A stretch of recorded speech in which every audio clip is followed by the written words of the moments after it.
The first thing you notice is the scale of it. This is not a base, not a hideout, not a temporary structure floating in space waiting for its occupants to move on to something else. This is a city, in the full sense of the word. A functioning, breathing, populated city with all the infrastructure and chaos and mundane daily rhythm that implies. Buses, storefronts, apartment buildings with laundry hanging from windows, a police precinct with officers filling out paperwork, a factory floor where workers stand at stations doing repetitive tasks, a school where a teacher writes on a board while students copy notes into their books. It looks like anywhere, except for one thing.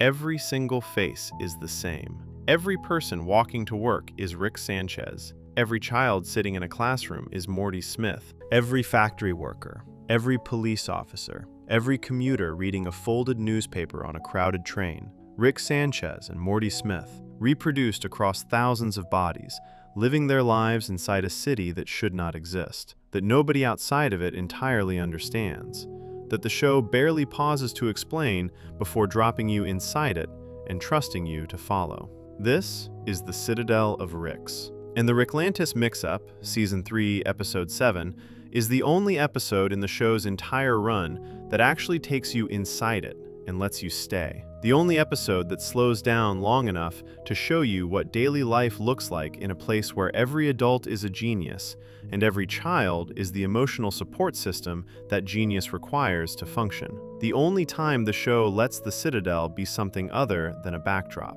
What it shows you is stranger than anything a summary could prepare you for, because the Citadel of Ricks is not what it appears to be from the outside. From the outside, it looks like the logical endpoint of Rick Sanchez's psychology applied collectively. A society built by the most intelligent beings in the multiverse, operating at maximum capacity, unencumbered by the limitations that hold regular civilizations back. You would expect it to be extraordinary, efficient beyond comprehension, a place where the accumulated genius of thousands of identical minds, working in coordination rather than in competition, has produced something genuinely beyond what any individual Rick could achieve alone. What the Ricklantis Mix-Up actually shows you is something far more recognizable than that. A place with a working class and an underclass, with corruption running through its institutions, with poverty in some neighborhoods and comfort in others, with a police force that uses violence as its first response and justifies it afterward, with a political system that has been captured by the interests of people who already have power and who are primarily focused on keeping it, with schools that teach children not to exceed the role they were born into, with advertising that sells people a version of their own world that is slightly better than the one they actually live in. The Citadel of Ricks is a civilization, and like every civilization in the show's universe and in ours, it contains within itself all the contradictions and failures and injustices that the word civilization has always carried alongside its more flattering connotations. The question of how you get from a garage full of portal guns to a city in space where thousands of identical men have sorted themselves into a class hierarchy is one the show never answers in a single episode. It is a question that takes the entire run of the Citadel's presence in the series to even begin to answer, built across Season 3, Episode 1, the Rick Shank Rickdemption, and Season 3, Episode 7, the Ricklantis Mix-Up, and the Season 5 finale, Rick Mirai Jack, and everything threaded between and underneath those major appearances. But before any of that history can be examined properly, it helps to sit inside the Ricklantis Mix-Up for a little longer, because the episode is doing something unusual by the standards of this show, and the thing it is doing shapes everything that comes after it. The workers in the simple Rick wafer factory are Ricks. This is the detail the episode puts in front of you almost immediately, and it is worth stopping on because it contains the entire tragedy of the Citadel in miniature. These are Rick Sanchez, every one of them. They carry the same genes, the same foundational intelligence, the same baseline capacity for understanding the universe at a level most beings never approach.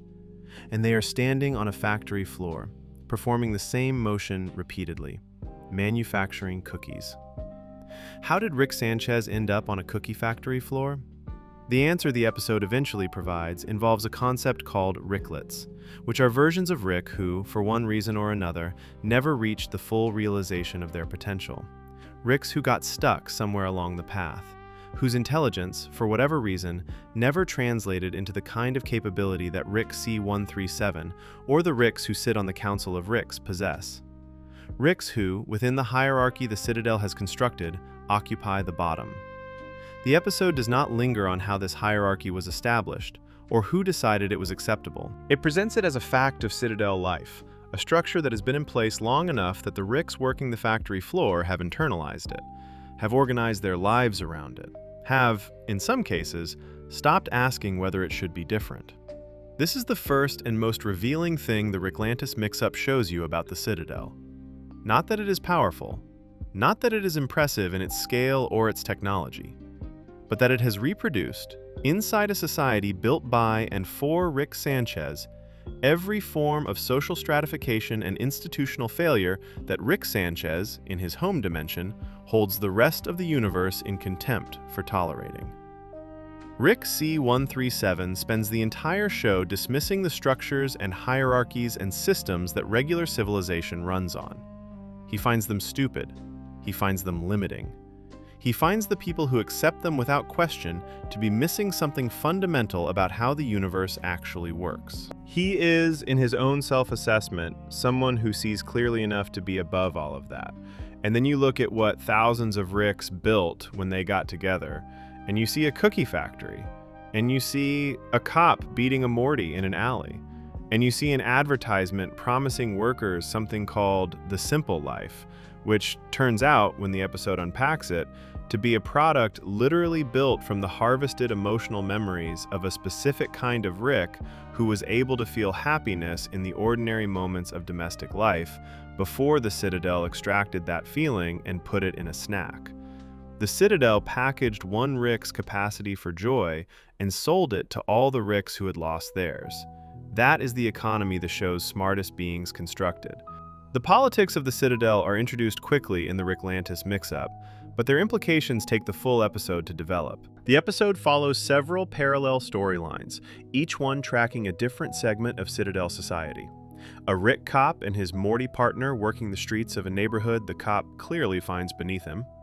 Two Morty students at the Morty school navigating the specific social dynamics of a place where the entire student population shares a face and a name but has been sorted into wildly different circumstances.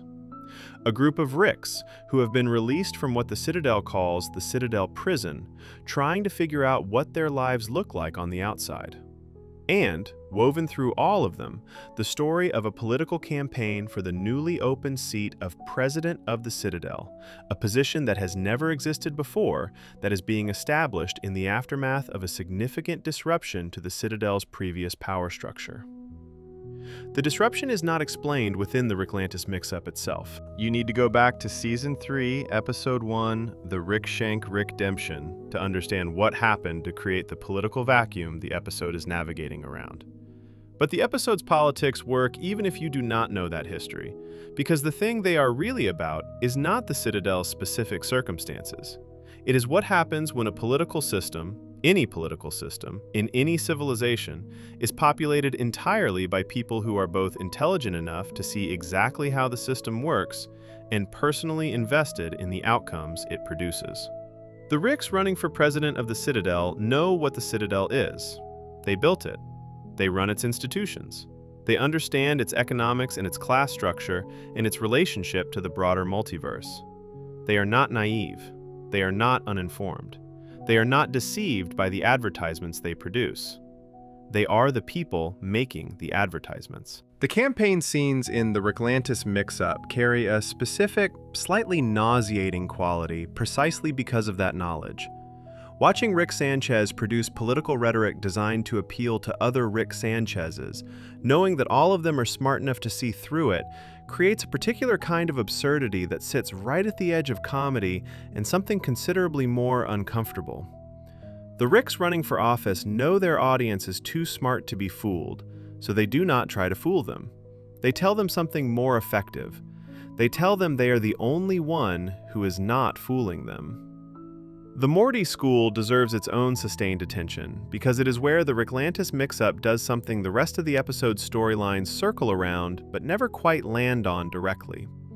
The Mortys in the Citadel school are being taught a specific thing. They are being taught where they fit. Not in a crude, explicit way. Not with a curriculum that says, in so many words, your purpose is to serve as a companion in camouflage for a Rick. But in the way that institutional education has always taught people where they fit, which is through the constant, low-level reinforcement of a worldview in which the existing hierarchy is presented as natural, as inevitable, as the product of qualities the people at the top genuinely possess and the people at the bottom genuinely lack. The Mortys in the school know they are Mortys. They know what that means within the Citadel's social structure, and the school, consciously or not, is doing the work of ensuring that they continue to know it, and that knowing it does not produce the kind of sustained, organized resistance that knowledge of injustice can sometimes produce when it is allowed to develop without the concurrent message that the injustice is simply how things are. One Morty in the school pushes against this. He is the Morty the episode tracks most closely through the school storyline, a kid who is clearly more than what the institution expects him to be, who has ideas and convictions and the specific kind of anger that comes from being intelligent enough to see what is happening to you and young enough to still believe it does not have to be this way. His name in the episode does not matter. What matters is what he eventually becomes. But that story belongs to a later section of this documentary. For now, sit with the classroom, with the identical faces in the rows, with the teacher at the front explaining to a room full of Mortys what a Morty is supposed to be. Because the Citadel's entire history, from its founding to its collapse, lives inside that classroom. Every Rick who decided another Rick was beneath them. Every Morty who was taught that being beneath a Rick was simply the natural order. Every institution built to maintain the distance between them. Every crack that eventually appeared in those institutions because what they were built to contain was too big and too old and too angry to stay contained forever. All of it starts here, in a classroom, where children who share a face are being told a story about what that face means. What does the Citadel look like? Not in terms of its politics or its economics or the power structures running underneath it, but visually, aesthetically, as a physical space that people live their daily lives inside. It looks like it was designed by committee, which, in a sense, it was, except the committee was made up entirely of Rick Sanchez, which you might expect to produce something spectacular, something reflecting the full capacity of the most intelligent minds in the multiverse applied to the problem of building a city. Instead, the Citadel looks functional. It looks like what you build when the primary question is whether something works rather than whether it is beautiful. Wide streets for easy movement. Buildings sized for capacity rather than scale. Spaces organized around throughput rather than experience. The Citadel is, architecturally, a place built by people who understand engineering and do not particularly care about aesthetics. Which tells you something. Rick Sanchez, left to his own devices, building things purely for himself, tends to produce spaces that reflect his personality. The garage in C-137's dimension is chaotic and dense and full of the specific texture of a mind that has accumulated tools and parts and half-finished projects and the residue of 1,000 different ideas that started and stopped at different points. It is not beautiful, but it has character. It feels like someone lives there, in the full dimensionality of that phrase. The Citadel does not feel like that. The Citadel feels like what you get when you take the part of Rick that builds things and strip away the part that does it for reasons that matter to him personally. When you remove the specificity of individual purpose and replace it with collective necessity. When the question is not, what does this mean to me, but what does this need to do for all of us?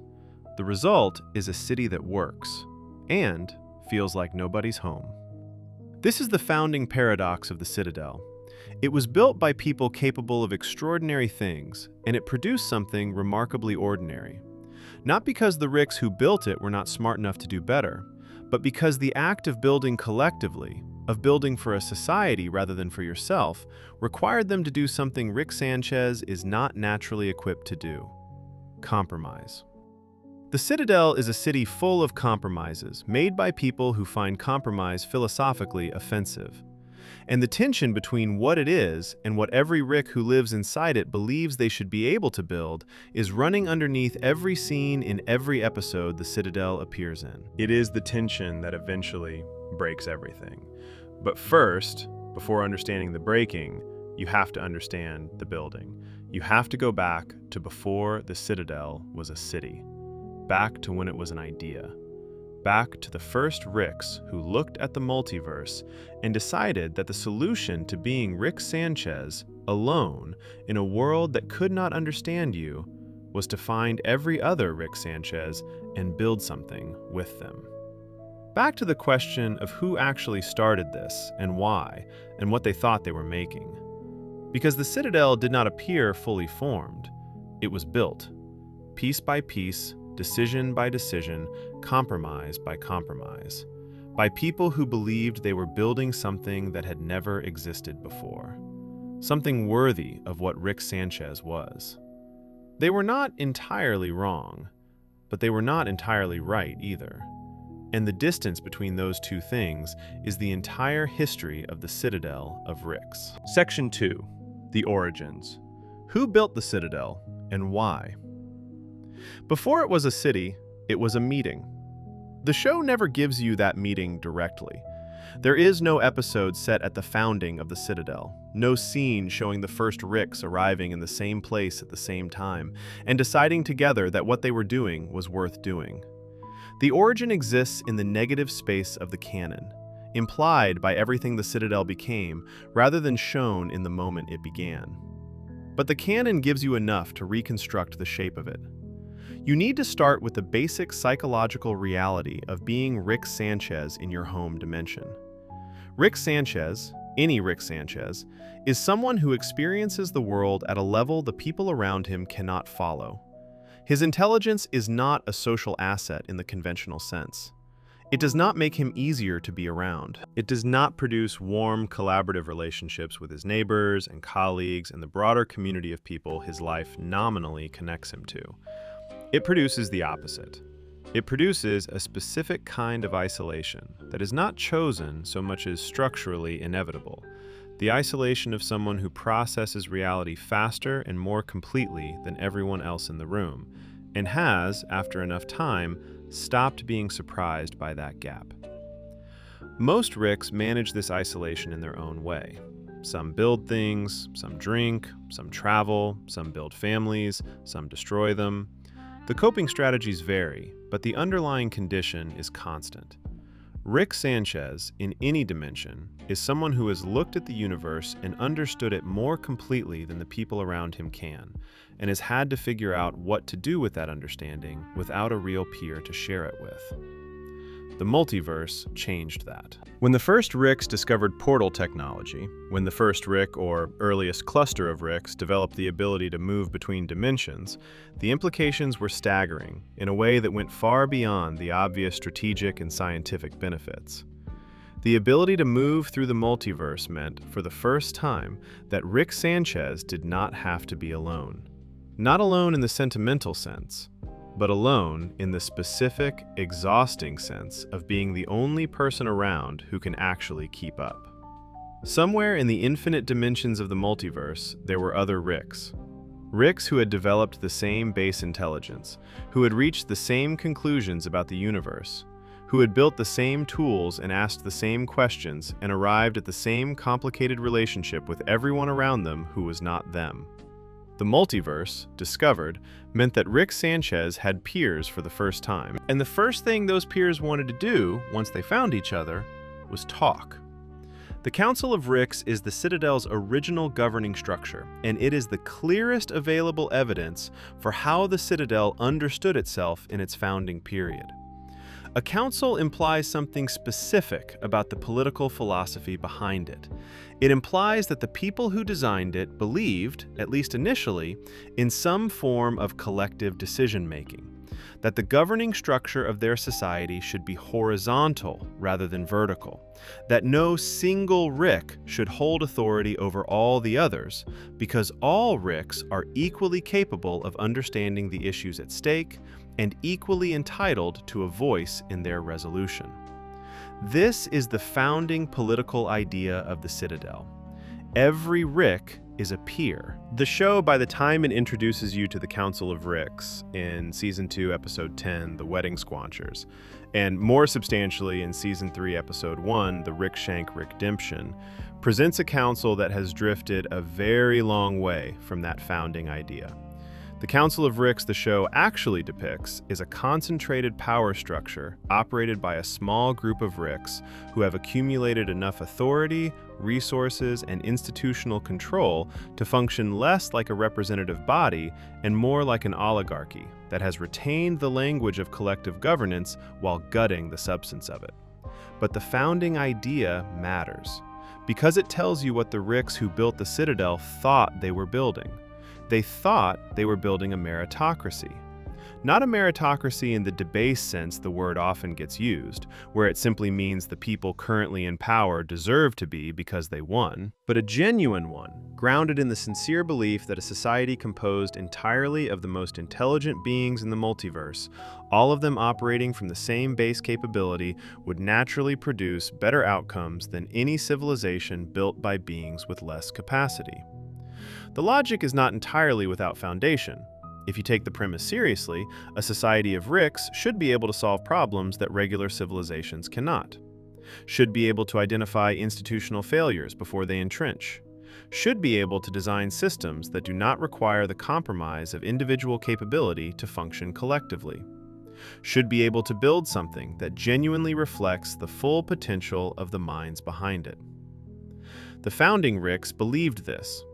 They believed that what had made every civilization they had observed across the multiverse fail was a fundamental insufficiency of intelligence at the level of institutional design. That the corruption and injustice and inefficiency that characterize most societies were not features of collective organization itself, but features of collective organization managed by beings who were not smart enough to do it properly. They thought they were smart enough. Rick C-137's relationship to the Citadel is complicated in a way that goes beyond simple opposition. He is not simply an outsider looking at the institution with fresh eyes. He knows it. He understands its logic and its history better than most of the Ricks who live inside it, precisely because he has spent years watching it from a distance, with the specific analytical clarity of someone who is not invested in believing it is something other than what it is. What Rick C-137 sees when he looks at the Citadel is a familiar mistake. The Ricks who built it started with a genuine insight that collective organization of the most capable beings in the multiverse should produce better outcomes than anything achieved by less capable beings working individually. And then they made the same error that every intelligent group of people trying to build a better society has made throughout the history of every civilization in every dimension. They assumed that being smart about the universe made them smart about each other. It does not. The specific intelligence that allows Rick Sanchez to understand quantum mechanics and dimensional theory and the biological architecture of alien species does not automatically translate into the kind of self-knowledge and social intelligence that good institutional design requires. Those are different skills. They are related in some ways and completely orthogonal in others. And the Ricks who built the Citadel, for all their extraordinary scientific capability, were not particularly well equipped for the specific challenge of designing institutions that would remain healthy over time. Because designing healthy institutions requires, above everything else, the ability to honestly account for your own capacity for self-interest. And Rick Sanchez, in most of his iterations, is not great at that. He is extraordinarily good at identifying self-interest in others, at seeing through the rationalizations people construct around their own desire for power and resources and security, at naming, with surgical precision, the gap between what people say they are doing and what they are actually doing. He is considerably less reliable at identifying the same pattern in himself. The Citadel, built by thousands of Ricks, each one more skilled at diagnosing other people's blind spots than their own, produced institutions that reflected exactly this limitation. Systems designed by people who could see every failure mode in societies built by lesser beings, and who were therefore confident that they had accounted for those failure modes in their own design, without fully accounting for the specific failure modes that arise when the people running the institutions are all convinced they are too smart to be corrupted by them. The Mortys came later.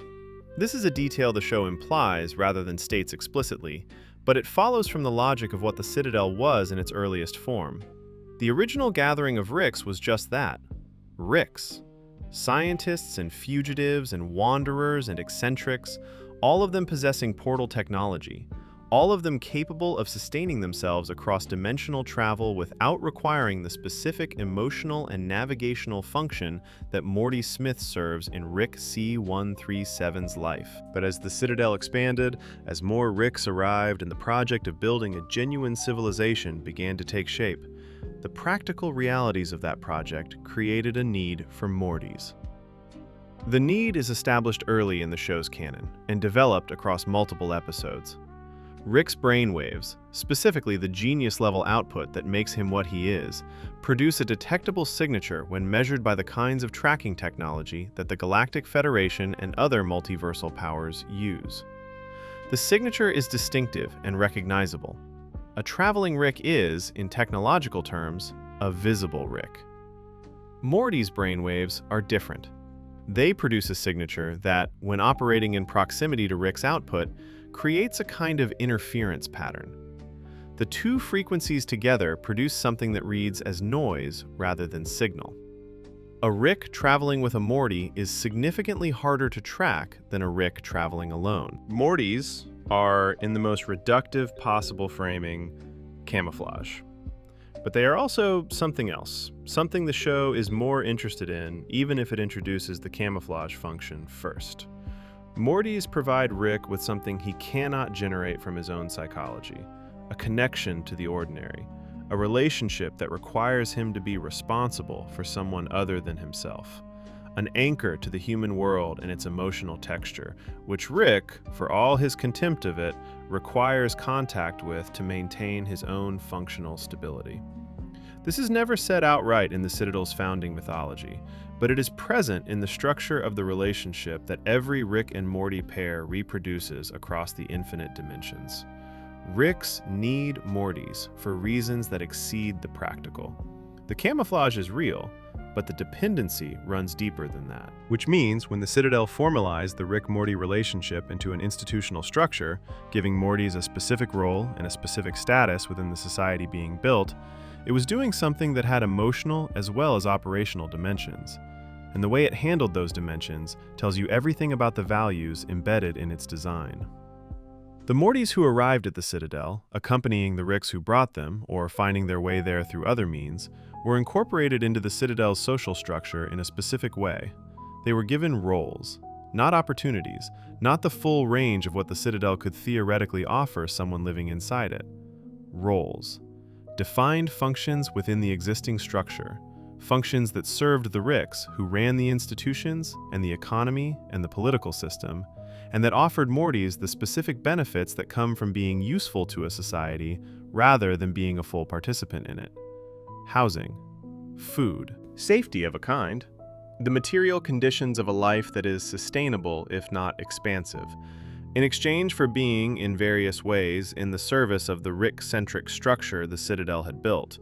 The founding generation of Citadel architects probably did not think of this as exploitation. That is the important thing to understand. They were not sitting in rooms designing a system of oppression and congratulating each other on its elegance. They were doing what intelligent people with institutional power tend to do, which is organize things in a way that reflects their existing understanding of how those things naturally relate to each other. Ricks are smart. Mortys are less smart. Ricks build and govern and invent. Mortys support and assist and accompany. The hierarchy feels, from inside the worldview that produced it, less like a choice and more like an accurate description of the natural order. That is the most dangerous kind of injustice. Not the kind designed by people who know they are doing something wrong.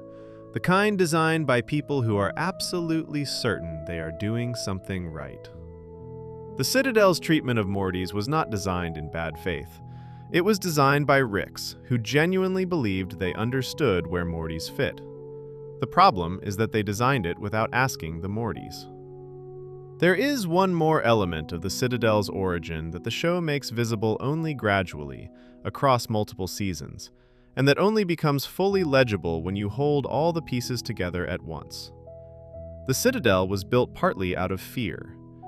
Not the kind of fear that produces panic, the kind that produces fortresses. The specific, rational, long-term fear of people who are exceptional in ways that make them targets, who have accumulated enough enemies across enough dimensions to understand that visibility is vulnerability, and who have responded to that vulnerability by creating something that makes them collectively harder to reach. The Galactic Federation is the most visible version of the threat the Citadel was organized against.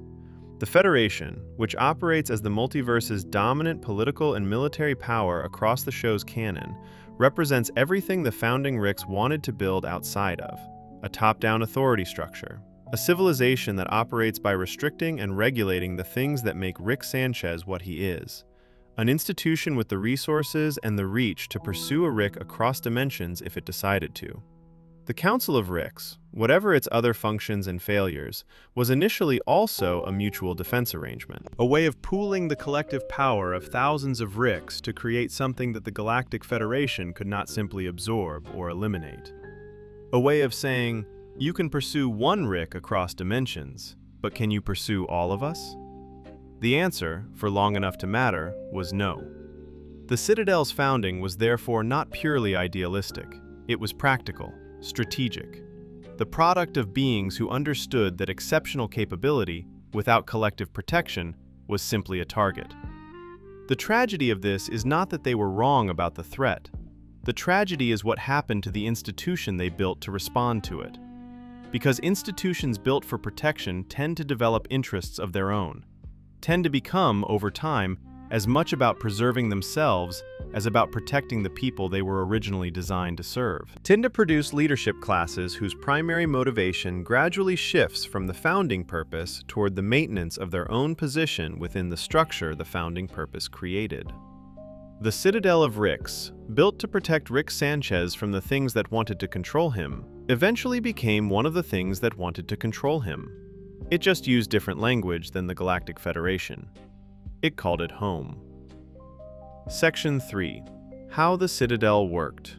Government, economy, law, and the business of daily life. The Citadel ran. This is worth saying plainly before getting into any of the specifics, because it is easy, looking at all the ways the Citadel failed and all the injustices built into its foundations, to forget that it also, in the most basic operational sense, worked. For however long it existed before the events of the show began dismantling it, the Citadel managed to sustain thousands of lives inside a floating structure in space. It managed to maintain infrastructure, to produce and distribute food, to keep the lights on, the trains running, the schools open, the hospitals functioning, to provide its residents with something that, from a purely material standpoint, resembled security. That is not nothing. In fact, for the specific population the Citadel was serving, beings who had spent their lives moving through a multiverse that actively tried to kill them, caught between the Galactic Federation's surveillance apparatus and the ambient hostility of a universe that does not extend particular courtesy to people who have made enemies of its power structures, the Citadel's most basic offering was genuinely significant. It offered a place to come back to. For Ricks, who had spent years or decades as nomads, moving through dimensions, never staying long enough in any single place to put down anything resembling roots, the Citadel represented something their home dimensions had mostly stopped being. A place where they were not anomalies, where their intelligence was not remarkable because everyone around them shared it, where the social friction that comes from being the smartest person in any room was simply absent, because there was no room in which they were not exactly average. This was the Citadel's founding psychological offer. Come here and be normal. Come here and have neighbors who can follow what you are saying. Come here and exist in a community where your baseline is not exceptional, but simply shared. Where the specific loneliness of being Rick Sanchez is replaced by the specific comfort of being surrounded by thousands of people who understand exactly what that loneliness feels like because they carry it themselves. It was a powerful offer. And for long enough, it worked. The Council of Ricks was the Citadel's central governing body, and its structure reflected the founding compromise the Citadel had been built on. Every seat on the council was held by a Rick. This was not incidental. It was constitutional, baked into the foundational design of the institution in a way that made formal Morty representation impossible within the council's own framework. The council made decisions about the Citadel as a whole, about its laws and its resources and its relationships with other powers in the multiverse, and it did so entirely without formal input from the Morty population that made up a significant portion of the people those decisions affected. This is the first and most structurally significant failure in the Citadel's design. Not because Mortys were necessarily better positioned than Ricks to make decisions about the Citadel's external relationships or technological development. The practical argument for Rick governance of a Rick-founded institution has some internal logic to it. But governance of a society that includes Mortys, that depends on Morty labor for significant portions of its economy, that has designed Morty lives in specific directions through its educational and housing systems, governance of that society without Morty representation is not a technical inefficiency. It is a political choice. A choice that says, in the language institutions use when they are speaking honestly about their values, Morty interests are a consideration, not a constituency. The Council managed this the way governing bodies in every civilization manage the gap between who they formally represent and who they actually serve, through selective benefit distribution.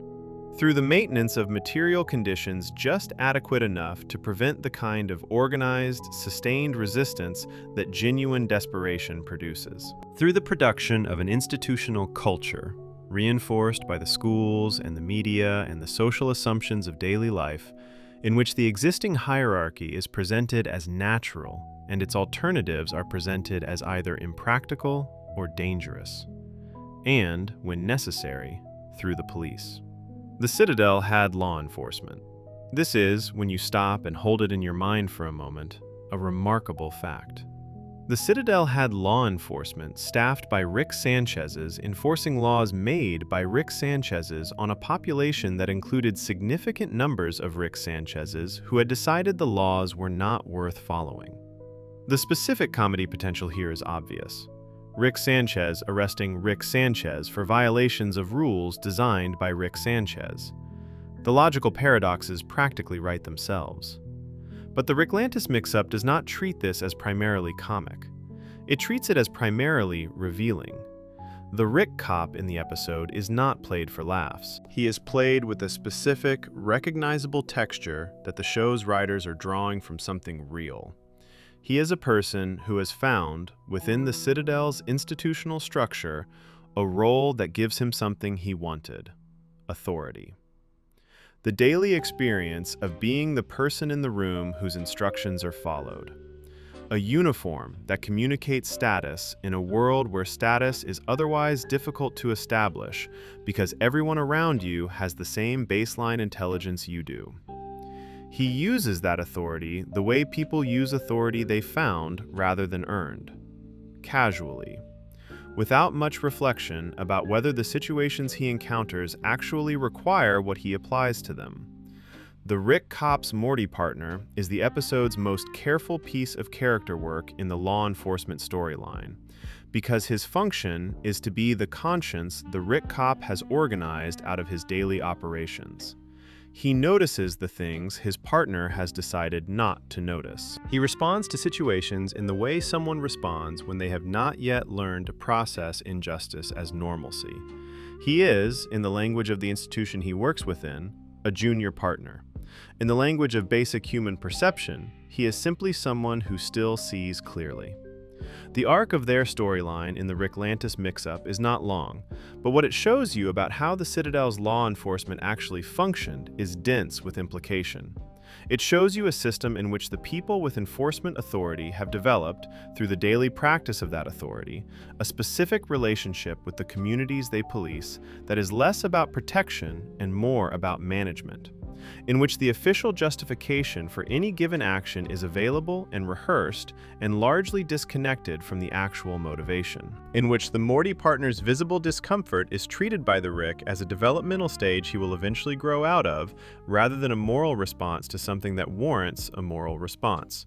It shows you, in other words, a police department, not a cartoon version of one, a realistic one, with all the institutional logic and individual accommodation and structural normalization of harm that real law enforcement in real societies produces when it operates without adequate accountability.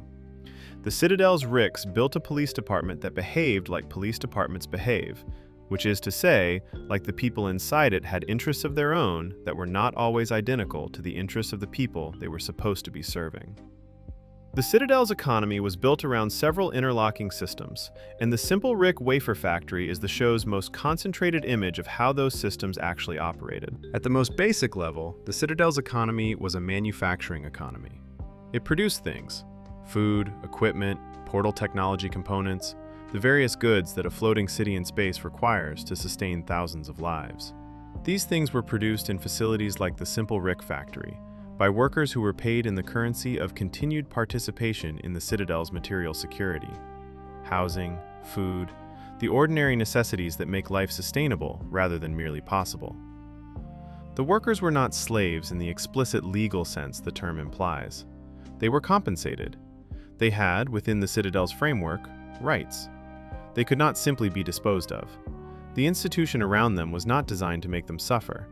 It was designed to make them produce. And the distance between those two things, between not suffering and actually participating in the life of the society you live inside, is the space in which the Citadel's most significant economic failure lived. The Simple Rick product itself is the most extraordinary detail in the episode's economics, and it deserves more attention than it usually gets in discussions of this episode.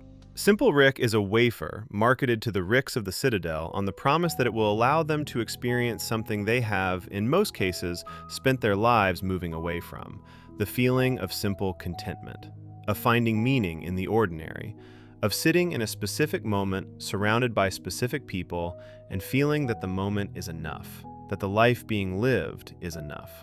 The product delivers on this promise by literally extracting that experience from a specific kind of Rick. A Rick who was able to feel it genuinely, and converting it into a consumable form. The Rick whose emotional state is being harvested is the factory worker. He is being kept in a specific psychological state, the state of simple contentment. Not for his own benefit, but so that his experience of that state can be extracted, processed, and sold to the Ricks who run the economy he is laboring inside. The Citadel turned one Rick's capacity for happiness into a commodity, and sold it to all the Ricks who had lost theirs. There is no single image in the Ricklantis mix-up that more completely captures the economic philosophy of the Citadel than this one. Not because it is the largest or most visible part of the economy, but because it contains, in concentrated form, the foundational logic of the entire system. A system in which the most vulnerable participants provide something essential to the system's functioning, and in which the benefit of that provision flows almost entirely to the people who are not vulnerable. The Citadel's educational system was one of the most revealing expressions of its underlying values, and the Ricklantis mix-up gives you both sides of it. For Ricks, the education was scientific and technical. It was oriented toward capability, toward producing Ricks who could continue the work of maintaining and advancing the Citadel's technological infrastructure. The curriculum for Ricks was genuinely challenging, genuinely oriented toward the development of intelligence, and genuinely concerned with producing graduates who could do things. For Mortys, the curriculum was different. Not explicitly inferior, not designed in its stated objectives to produce less than the Rick curriculum, but oriented in a direction that, in practice, led Morty graduates toward a specific subset of available roles and away from others. Toward the service and support functions the Citadel required Mortys to fill, away from the governance and technical roles that Ricks occupied. The Morty School, in the Ricklantis mix-up, teaches its students things. Real things. But the things it teaches are selected and framed in a way that fits the students for a particular position in the society they are being educated to enter. This is not unique to the Citadel. Every educational system, in every civilization the show depicts, and in ours, selects and frames its curriculum in ways that fit its graduates for existing social roles. The Citadel's version is simply unusually visible because the society it serves has an unusually clear hierarchy and an unusually explicit sense of where each category of person fits within it. The Morty the episode follows through the school storyline sees this clearly. He sees it so clearly that it has become a kind of crisis for him. Not an acute crisis, the slow, grinding kind. The kind that comes from being intelligent enough to understand the system you are inside, and young enough to still find the gap between what you understand and what you are expected to accept genuinely intolerable. He talks about it, carefully, to the right people, or so he believes. What happens next belongs to a later section of this documentary. But the conversation he has inside that school, the argument he makes about what the Citadel is and what it does to Mortys who try to exist inside it as something more than what it designed them to be, is the clearest statement of the Citadel's systemic failure that the show ever puts into direct dialogue. And it is delivered by a child, a Morty, in a school that was designed to teach him not to say it. Portal travel inside and around the Citadel deserves its own examination, because it reveals something about the Citadel's relationship to the thing that made Rick Sanchez what he was in the first place. Portal technology was Rick's founding capability, the thing that separated him from every other being in every dimension. The ability to open doors between realities, to move through the multiverse without permission from anyone, to access any point in the infinite branching structure of possible worlds at will. It was, in every meaningful sense, the source of Rick Sanchez's freedom. The Citadel regulated it. This is the deepest irony at the center of the Citadel's design. An institution founded by beings who use portal technology to escape regulation eventually became an institution that regulated portal technology, that issued authorizations and maintained registries and enforced standards around the very thing that had allowed its founders to exist outside every other institution's authority.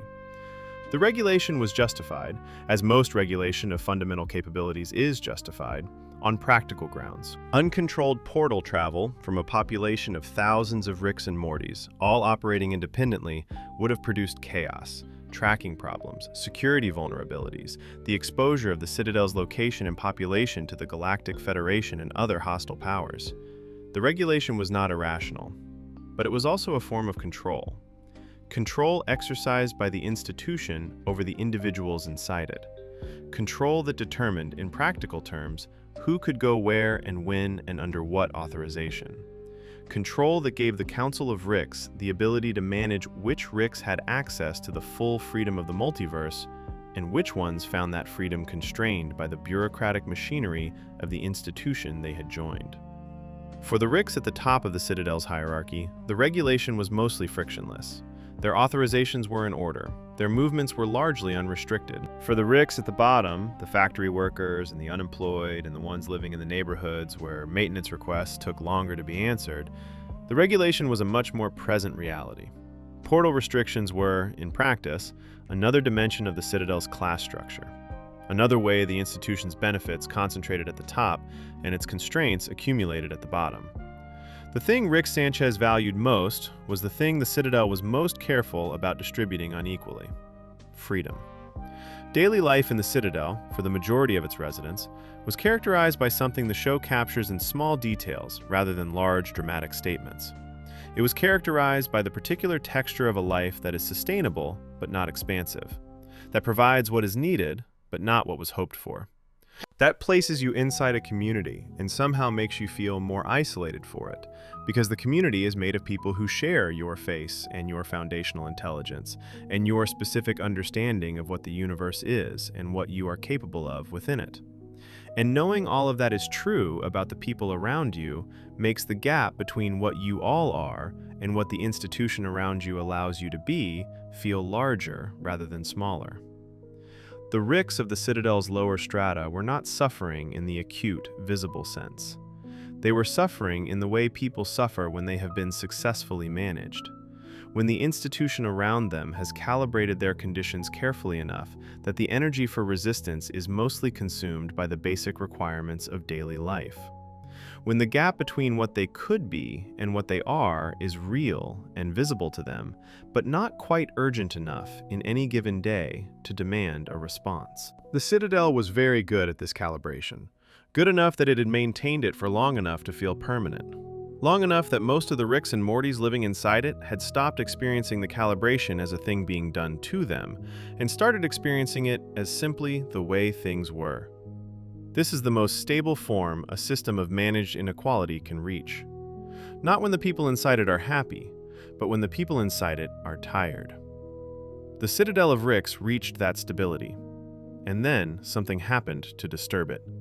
Something that had, in a sense, been building inside the system since the day the first Morty walked through its doors and was handed a role rather than a welcome. Something that had been sitting in classrooms and factory floors and police precincts and apartments where the quiet was not comfortable, accumulating slowly across however many years the Citadel had been running. A boy. A Morty, who had been listening very carefully to everything the Citadel taught him, and had learned the wrong lessons, or perhaps the right ones. Section 4. The Politics. The Council, Campaigns, Corruption, and the Ricklantis Mix-Up. Power in any civilization does not announce itself honestly. It never says, "We are here because we got here first and we intend to stay." It never says, "The rules we enforce were designed to benefit us, and the institutions we built were designed to make that benefit feel like order rather than advantage." It always speaks in the language of legitimacy, of the natural order, of the way things work, which is presented as distinct from the way things were designed. The Council of Ricks was the Citadel's version of this. By the time Rick and Morty's canon gives you a real look at the Council, in Season 3, Episode 1, The Rick-Shank-Rick-Demption, it has been operating long enough that its authority feels structural rather than chosen. Long enough that the Ricks, sitting behind that elevated bench, have stopped thinking of themselves as people who accumulated power and started thinking of themselves as people who represent order. Long enough that the distinction between the two has become genuinely invisible to them. This is how institutions age. Not through dramatic corruption, not through a single moment where the founders looked at each other and decided to betray the original purpose, but through the slow, incremental, almost imperceptible process by which the people inside an institution begin to serve the institution rather than the thing the institution was built to serve, by which self-preservation becomes organizational logic, by which the rules that were designed to distribute power fairly gradually become the mechanism by which the people who already have power keep it. The Council of Ricks did not become corrupt. It became institutional, which is a different thing, and in some ways, a more durable one. Rick C-137's relationship with the Council of Ricks is one of the show's most carefully constructed ongoing dynamics, and it illuminates the Council's character more precisely than any direct examination of the institution could. C-137 does not respect the Council. This is not primarily because he is a rebel, or because he dislikes authority on principle, though both of those things are true in their way. It is because he understands exactly what the Council is, having observed it long enough and closely enough to see past the language of legitimacy to the structure of interest underneath it.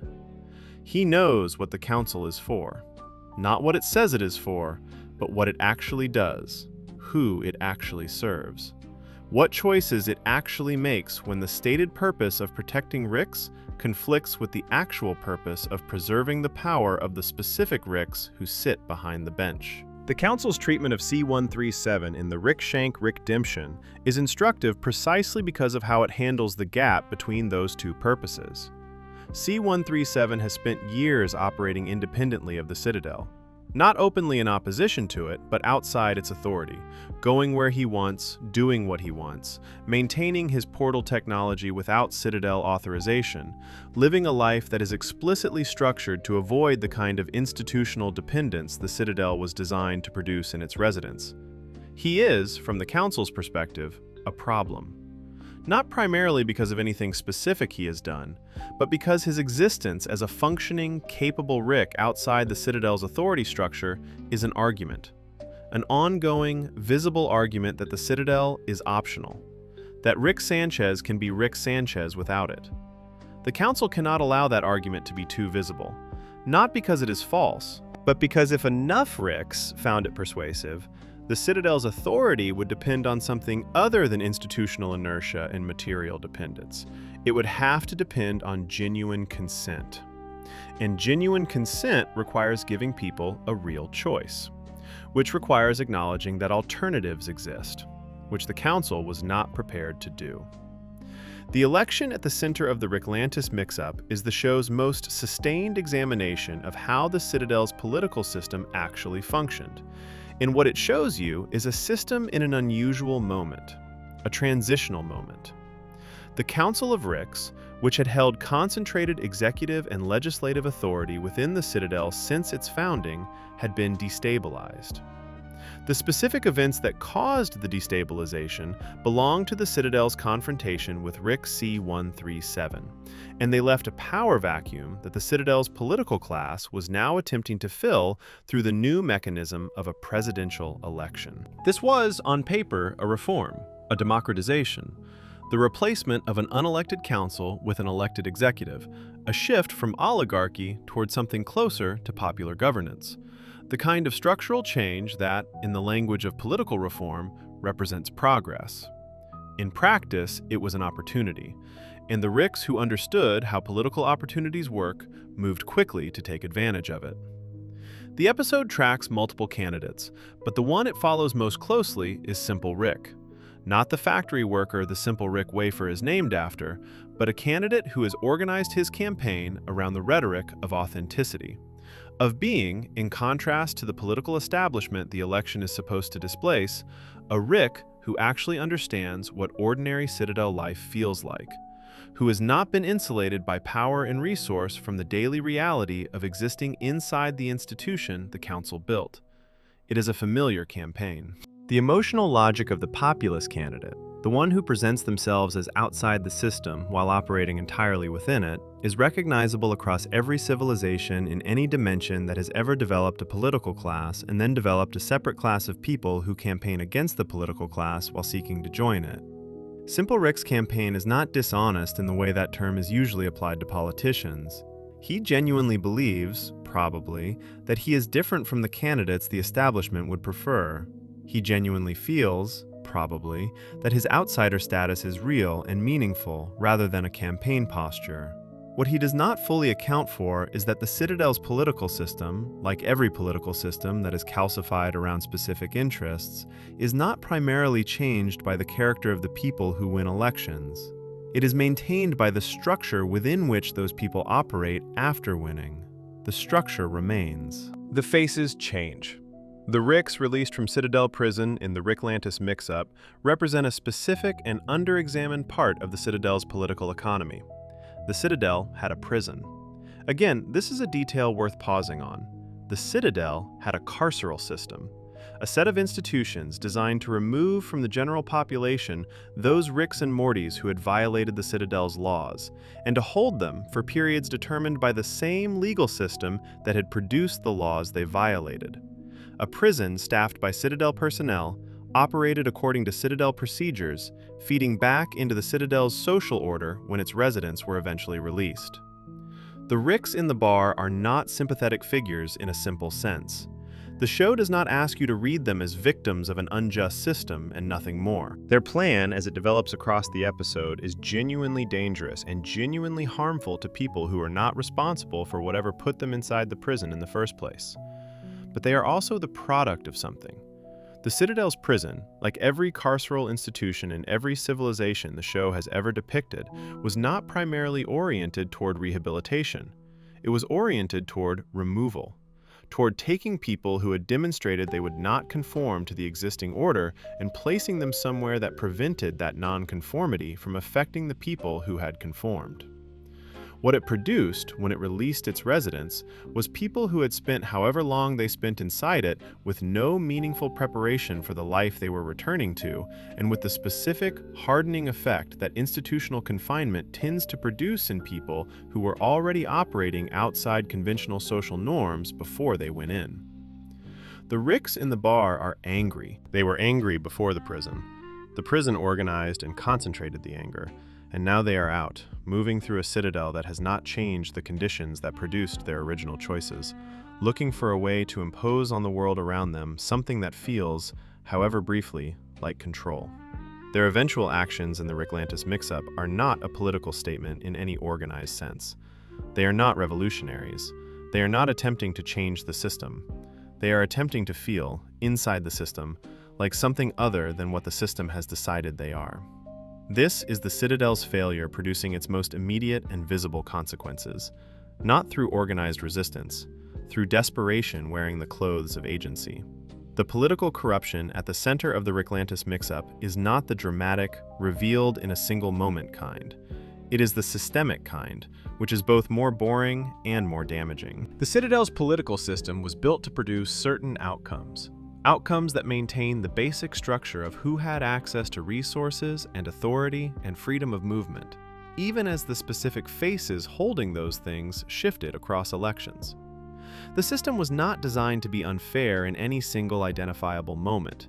It was designed, through the accumulation of structural features, to produce unfair outcomes as a natural byproduct of its normal operation. The campaign finance system, the media environment in which campaigns competed for attention, the policy priorities that could realistically be advanced within the existing institutional framework, the social assumptions about who was qualified to lead and what leadership was supposed to look like. All of these structural features work together to ensure that the set of outcomes a Citadel election could produce was significantly narrower than the set of outcomes the Citadel's residents might have chosen if they had been given a genuinely open field. The election in the Ricklantis mix-up produces a result. The result is not what any of the candidates campaigned on, and the person who produces it is not any of the candidates. The episode's final reveal, the moment when the show shows you who actually won the Citadel's first presidential election and how, is the documentary's pivot point. The moment when everything that has been described in this section, the council's calcified authority, the class structure, the managed desperation of the population, the empty promises of the campaign, all of it collapses into a single image that reframes everything that came before it. A Morty, sitting in the presidential seat. But not any Morty. The specific Morty who had been watching from the back of the classroom while the teacher explained what a Morty was supposed to be. Who had listened to everything the Citadel taught him about power and decided to take it seriously. The Ricklantis mix-up ends with the reveal that has been built across the episode's entire runtime. The new president of the Citadel is Evil Morty. The show does not call him that in this episode. The episode does not explain who he is, or how he got here, or what he did before this moment. It simply shows you his face, and for viewers who have followed the show's canon carefully enough to recognize it, that face is enough. For viewers encountering him for the first time, the episode provides only the cold clarity of his expression and the specific quality of his stillness in the presidential chair. The quality of someone who has arrived exactly where they intended to arrive. What preceded this moment, what Evil Morty actually is, and how he built the path that led him to that chair, what he was planning for the Citadel and why, all of that belongs to the next section of this documentary. But before moving there, it is worth sitting for a moment with what the politics section has established. The Citadel's political system failed, not because it was infiltrated by an outside force. It failed because the conditions it produced, the managed inequality, the managed desperation, the managed education that told Mortys what they were, and then spent years ensuring they stayed there, those conditions created the specific person capable of understanding the system completely enough to move through it invisibly. Evil Morty did not destroy the Citadel's political system. The Citadel's political system built Evil Morty, gave him every tool he needed by ensuring that the people who ran it were too confident in its stability to notice someone climbing through its machinery until he was already at the top. The corruption was not a vulnerability the Citadel failed to protect against. It was the foundation, and it held until someone decided to use it against the people who built it. Section 5. Evil Morty's Revolution. Everything from his perspective. The first time the show shows you Evil Morty, it does not tell you who he is. It shows you what he does. And what he does is use other Mortys as a shield. Not metaphorically, literally.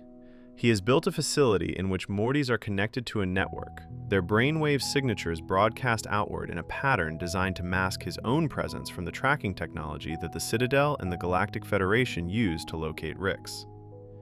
He has taken the foundational function that every Morty serves, the camouflage function, the interference pattern function, and he has scaled it, industrialized it, turned it into infrastructure. He is using Mortys the way the Citadel uses Mortys. This is the first and most important thing to understand about Evil Morty's psychology. He did not arrive at his position as an outsider looking at the Citadel's treatment of Mortys with fresh moral outrage. He arrived at it as someone who had studied that treatment carefully enough to understand its logic completely, and who had then applied that same logic to his own purposes. He did not reject the Citadel's values, he mastered them. And then he turned them back on the institution that produced them. The question the show never fully answers about Evil Morty in Close Rick Counters of the Rick Kind, Season 1, Episode 10, is how long he had been planning. The facility is not improvised. It is not the work of someone who had a sudden idea and acted on it quickly. It is elaborate, carefully engineered, built with the specific kind of patience that belongs to someone who has been thinking about a problem for a very long time and has worked out most of the solutions before beginning the construction. How does a Morty get to that point? The show does not give you Evil Morty's origin in explicit terms. It does not provide a scene of a younger Morty, in whatever dimension he came from, having the experience that set him on this path. It withholds that, deliberately, because the withholding is part of what makes Evil Morty work as a character. He is defined by what he does and what he says, rather than by a backstory designed to generate sympathy or explanation. But the pattern of his choices, accumulated across his appearances in the show's canon, allows you to reconstruct the shape of the experience that produced him. He was a Morty who understood what being a Morty meant. Not in the shallow sense of knowing his function, but in the complete sense. He understood the Citadel's hierarchy, the way it was designed to use Mortys, and prevent them from recognizing that use as something other than their natural role. He understood the Rick-Morty relationship at its structural level, the dependency running in both directions, the emotional reality underneath the power asymmetry, the way Ricks need Mortys in ways that Ricks are not comfortable acknowledging, and that the Citadel's ideology actively suppressed. He understood all of this, and then he made a choice. Not the choice of someone who wants to be free of the system, the choice of someone who wants to be in control of it. Evil Morty's campaign for the Citadel presidency is the most audacious piece of long-term planning the show has ever depicted. And the most revealing thing about it is how simple the core insight behind it was. The Citadel's political system had a vulnerability that its designers had not accounted for, because its designers were Ricks, and the vulnerability was specifically in the part of the system they paid the least attention to, the Morty vote. The Citadel's first presidential election, opened in the aftermath of the Central of Ricks destabilization, extended the franchise to Mortys, not out of idealism, out of the political calculation that Morty votes, spread across multiple candidates, would balance against Rick votes in ways the establishment candidates could manage. That Mortys, historically unorganized and institutionally discouraged from developing political coherence, would not vote in a block large enough to determine an outcome. This was the assumption. Evil Morty had already made it false before the election began. He had spent whatever time he had spent inside the Citadel's systems building exactly the thing the Citadel's educational and social machinery was designed to prevent from forming: a Morty political network. Not loud, not visible in the ways that would have drawn Citadel security attention, operating through the same margins and blind spots he had used to build the facility in Close Rick Counters. A network built on one message: I am one of you. And I know what they did to you, and I know how to stop it. The message worked not because it was inspiring in the conventional political sense. It worked because it was the first time any candidate for any Citadel office had addressed Mortys as a constituency rather than a demographic. The first time the specific experience of being a Morty inside the Citadel, the managed expectations and the constrained opportunities and the daily texture of existing in a society designed around your utility rather than your humanity, had been named by someone seeking power as something that required a response rather than a justification. Evil Morty won the election, and the Citadel never saw it coming. Because it had spent years educating Mortys not to believe this was possible. What did Evil Morty actually want? This is the question the Ricklantis mix-up poses with his expression at the episode's end, and does not answer. And it is a question that the show takes multiple seasons to address, building across his presidency and toward the Season 5 finale with the patience of a narrative that understands the reveal will land harder for having been withheld this long. But the interim period, the time between his election at the end of the Ricklantis mix-up and his actions in the Season 5 finale, Rick Morty Jack, is worth examining in terms of what it reveals about his method. Evil Morty as president did not immediately announce his intentions. He governed. Or appeared to govern, which in the context of the Citadel's existing power structures may have looked like the same thing. He operated within the institutional framework he had inherited. He worked with the Citadel's existing administrative apparatus. He maintained the basic functions of the state he now nominally led. He was, by every external measure, a president learning his role. The Ricks who had been most threatened by his election, who had recognized something in that campaign that made them uneasy without being able to fully articulate what, gradually found their concerns undercut by the mundane reality of a Morty president who seemed to be doing the job without the dramatic disruption they had feared. This is where Evil Morty's intelligence most clearly reveals itself. Not in the audacity of his campaign, not in the cleverness of the Morty vote strategy, but in the patience he demonstrated afterward, in his willingness to let time pass, to allow the Citadel's institutional inertia to reassert itself around his presence, to let everyone watching him conclude that whatever threat he represented had resolved itself into something manageable. He was not governing. He was learning. Everything about the Citadel that he had understood from the outside, from the margins, from the blind spots where he had built his networks and his infrastructure, he was now able to understand from the inside, from the position where the machinery was most visible and the levers most accessible. He was preparing. Season 5, Episode 10, Rick Morty Jack, is where Evil Morty's revolution actually happens. And it does not look like a revolution. It looks, until it is almost over, like a series of administrative decisions. Evil Morty, operating from the presidency he won through the Morty vote and the patient cultivation of institutional access, begins activating things he has put in place over the course of his administration. Systems, networks, people in positions, resources redirected through bureaucratic channels toward purposes the Citadel's oversight apparatus was not designed to flag. Because the oversight apparatus was designed by people who assumed the person redirecting resources would be a Rick, and who therefore designed the oversight around Rick-type priorities and Rick-type vulnerabilities. A Morty president had different vulnerabilities, and the oversight apparatus had completely blind spots in the directions where Evil Morty's actual intentions were operating. The revolution, when it comes from inside the institution, not as an assault on the Citadel's infrastructure, not as an external force breaking through its defenses, as the activation of capabilities that have been assembled over years within the institution's own body, using the institution's own resources, authorized in the paperwork through the institution's own processes.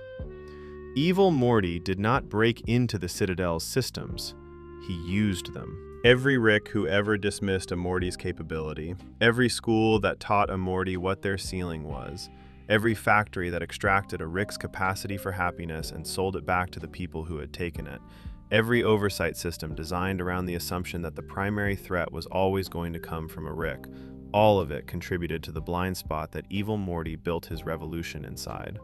The Central Finite Curve is the reveal that makes Evil Morty's revolution legible as something beyond political ambition. The Citadel had built a wall around the multiverse, not all of it, a specific portion. The portion containing every dimension where Rick Sanchez was, by any available metric, the most capable being present. Every dimension where Rick's intelligence placed him at the top of whatever cognitive hierarchy existed. Every dimension where being Rick Sanchez meant being, in some fundamental way, beyond the reach of everything around him. The curve collected all of those dimensions and separated them from the rest. From the infinite dimensions where someone else was smartest, where other kinds of intelligence, other kinds of capability, other kinds of beings had developed in directions that Rick Sanchez could not exceed or necessarily even understand. The vast, genuinely infinite multiverse that existed outside the boundaries of Rick-dominated space. The Citadel had kept its residents inside the curve, had kept every Rick it ever served inside the section of the multiverse where Rick was definitionally supreme, and had called that freedom. This is the thing Evil Morty understood that no Rick in the Citadel's history appears to have fully articulated. The Citadel was not built to protect Ricks from the multiverse. It was built to protect Ricks from the parts of the multiverse that might make them feel small. The institution founded by the most intelligent beings in any dimension they had ever visited had constructed, as its deepest foundational feature, an arrangement that ensured they would never visit a dimension where that was not true. Had walled off the infinite complexity of genuine multiversal existence and replaced it with a curated subset. A subset defined by one criterion. Rick is the smartest. Rick is always the smartest. Rick will never have to exist in a space where that is not true. The Central Finite Curve was not a scientific achievement. It was a psychological one. A civilization-scale expression of the same thing that made individual Ricks incapable of building truly equitable institutions. The inability to tolerate a world in which they were not at the top. Evil Morty destroyed it. Evil Morty's final act in the show's canon is not an act of revenge. This is the thing that makes him genuinely difficult to categorize. If his goal had been revenge, he would have stayed. Would have made sure the Ricks who built the Citadel understood what was happening and why. Would have given speeches. Made the connection between what was being done and what had been done to Mortys for however long the Citadel had been running, explicit. He does none of that. He opens the curve and he leaves. Into the part of the multiverse where Rick Sanchez is not definitionally supreme. Where the specific intelligence that made every Rick the most powerful being in every room he had ever entered does not automatically apply. Where the Citadel's foundational promise, that being Rick meant being beyond reach, is simply not true. Evil Morty did not want to rule the Citadel. He wanted to escape the logic that produced it. The logic that every being in every dimension exists in some relationship to Rick Sanchez, defined by their proximity to or distance from his intelligence and his capability. The logic that the Citadel had literally inscribed into the architecture of the multiverse by building the curve. He escaped that logic by destroying the architecture, and then walking through the door, alone, into a multiverse where nobody had ever heard of Rick Sanchez, where being a Morty meant exactly nothing, where he could be whatever he was capable of being without the Citadel's hierarchy, the curve's walls, or the Rick-Morty relationship's foundational power asymmetry defining what that was allowed to look like. Whether he found what he was looking for on the other side is a question the show does not answer. Whether what he did was justice, or liberation, or simply a very sophisticated and very patient act of destruction carried out by someone who had learned to use the Master's tools more effectively than the Master, that question the show does not answer either. What it shows you is the door closing behind him, and the Citadel, in his wake, beginning to fall. Section 6. The Fall of the Citadel. Season 5 finale. Every important scene. Why it happened. Every civilization that has ever collapsed believed, in the period immediately before the collapse, that it was stable. Not thriving, necessarily, not perfect. The people inside the Citadel in the period leading up to Rick Mirai Jack were not under any illusion that everything was fine. The class tensions were visible. The political uncertainty following Evil Morty's election had not fully resolved. The daily texture of life in the Citadel's lower neighborhoods had not improved in any measurable way. There was ambient unease. The kind that accumulates in societies where the gap between the official story and the lived reality has been widening for long enough that people have stopped expecting them to align. But unstable is different from collapsing. Unstable means the system has problems that require solutions. Means the people running it need to make better choices. Means reform is possible if the right pressure is applied in the right places. Collapsing means the foundational structure has already failed. The Citadel, by the time Rick, Morty, Jack begins, has been collapsing for years. The people inside it just did not know it yet. Because the collapse was not coming from outside, it was already inside. Wearing a Morty's face, sitting in the presidential office, going through the administrative motions of governance, while everything that would be needed to make the collapse final was quietly assembling itself in the places the Citadel's oversight apparatus was not designed to look. Rick C-137's presence in the Citadel during the events of Rick, Morty, Jack is not voluntary in the simple sense. He is here because of the show's larger arc, because of the ongoing pursuit of Rick Prime and the information and infrastructure that pursuit requires. His relationship to the Citadel has never been one of belonging, but of strategic tolerance. He uses what it offers when he needs to. He maintains enough connection to navigate its systems. He does not invest in it emotionally or ideologically. This detachment, which has characterized his relationship to the Citadel across the entire series, turns out in Rick, Morty, Jack to be the thing that allows him to see clearly what is happening while the institution around him is still operating on the assumption that nothing fundamental has changed. C-137 reads situations fast. He reads the Citadel's situation in Rick, Morty, Jack and understands what he is looking at before most of the Citadel's own residents do. The understanding does not come from a single revelation. It comes from the accumulation of small details that do not fit the official picture. Systems that should be operating one way and are operating another. Personnel in positions that do not make sense within the normal institutional logic. Resources that appear to have been redirected through channels that are technically authorized, but that add up, when you trace them carefully, to a pattern that has nothing to do with the Citadel's stated administrative priorities. He has seen this pattern before. Not exactly, but close enough. He knows what it looks like when someone inside an institution is getting ready to do something the institution cannot stop. The fall of the Citadel does not begin with an explosion. It begins with paperwork. With the activation of authorizations that Evil Morty's administration had processed through legitimate channels over the course of his presidency, redirections, access grants, personnel placements, budget allocations, all of it documented. All of it technically compliant with the Citadel's own administrative procedures. All of it, individually, unremarkable. Collectively, the infrastructure for dismantling the institution from within. This is the specific genius of Evil Morty's approach that the show rewards you for recognizing. He did not need to defeat the Citadel. He needed to use it. The Citadel's own procedures, its own bureaucratic machinery, its own administrative systems, all of it became the mechanism of its destruction. The institution that had been built to maintain a specific power structure was turned, through the patient accumulation of authorized access, into the tool that undid that power structure. Evil Morty had read the Citadel systems the way a Rick reads a scientific problem, completely, down to the foundational level. And he found in them not just vulnerabilities, but affordances. Not just weaknesses to exploit, but capabilities to redirect. The Citadel was, in every operational sense, an extraordinarily powerful structure.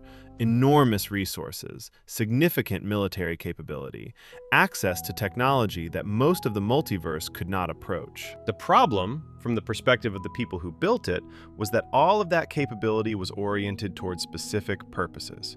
Evil Morty reoriented it toward one purpose: breaking the Central Finite Curve. The Central Finite Curve, as a concept, does something unusual within the show's mythology. It reframes everything.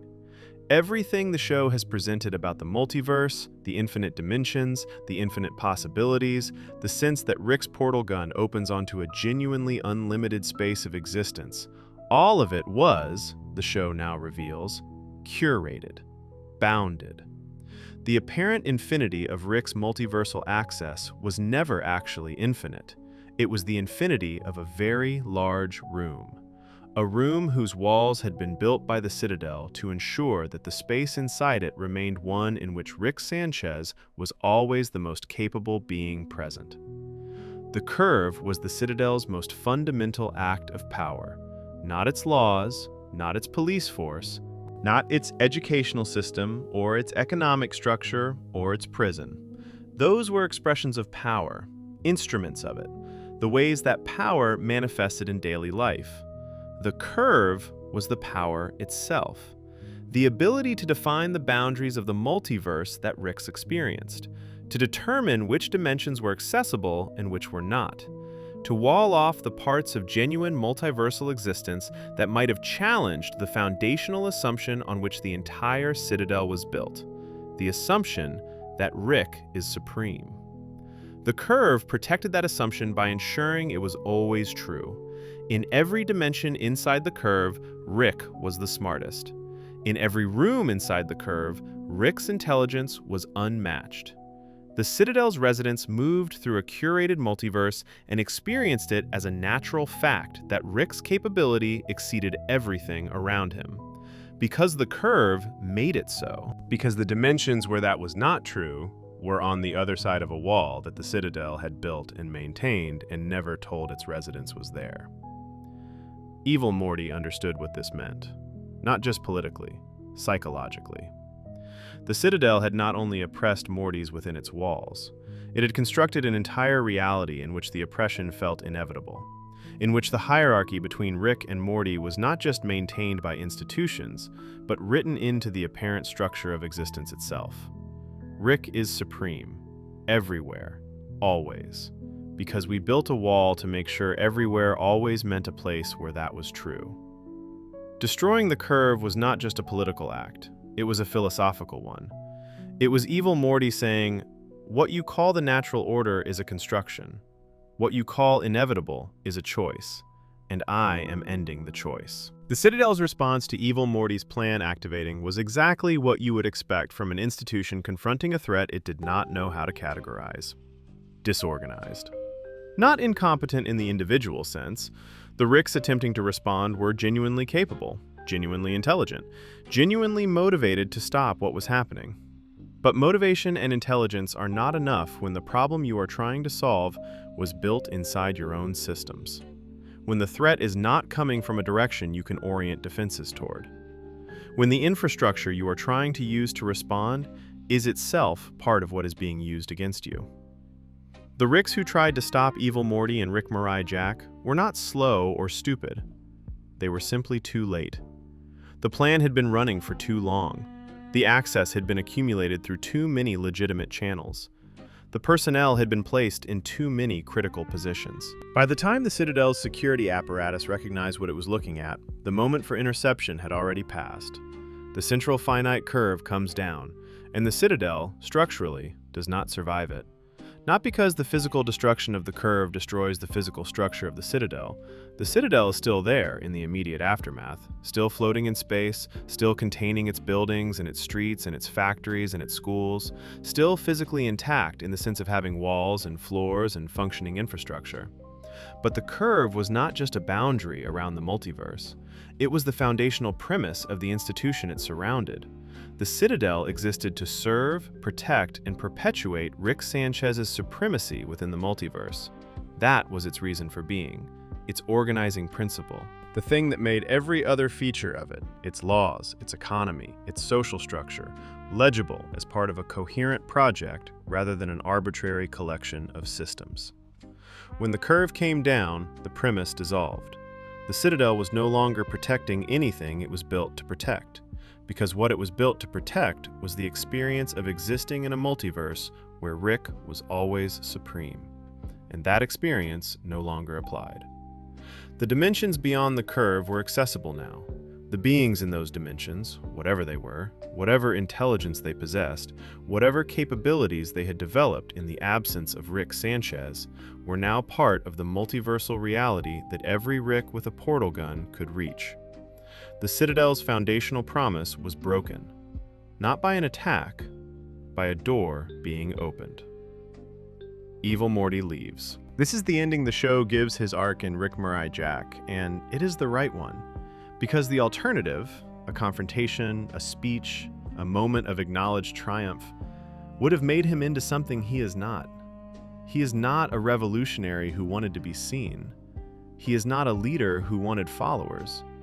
He is not even, in the most fundamental sense, someone who wanted the Citadel to be different. He wanted to be outside the logic the Citadel represented. And now he is. What remains is the Citadel, structurally intact, foundationally destroyed. A city full of Ricks and Mortys whose entire understanding of their place in the multiverse has just been dismantled at the architectural level, who have spent their lives inside a curated space whose curation they were never told about, who believed, because the Citadel's foundational design ensured they would believe it, that Rick's supremacy was a fact about the universe, rather than a fact about the universe the Citadel had arranged to keep them in. The fall of the Citadel is not a dramatic military defeat. It is an institution losing its reason for existing, which is a quieter kind of collapse and, in the long run, a more complete one. Because you can rebuild walls, you cannot rebuild a premise once it has been demonstrated to be a choice. The Citadel chose to believe Rick was supreme. Evil Morty ended the choice, and stepped through the door into a multiverse that had never heard of either of them. Section 7. The Legacy. Did the Citadel actually fail? The future after the Central Finite Curve. The easiest answer to whether the Citadel failed is yes. The wall came down. The presidency that dismantled it from within walked out the door. The foundational premise that had organized thousands of lives inside a floating city in space was demonstrated, conclusively and irreversibly, to have been a construction rather than a fact.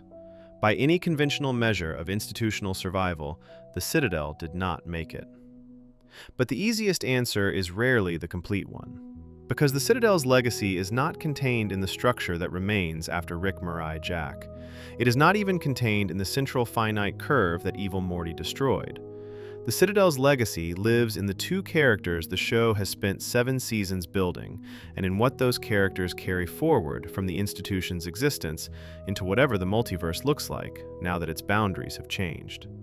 It lives in Rick, and it lives in Morty. And what it did to each of them is not the same thing.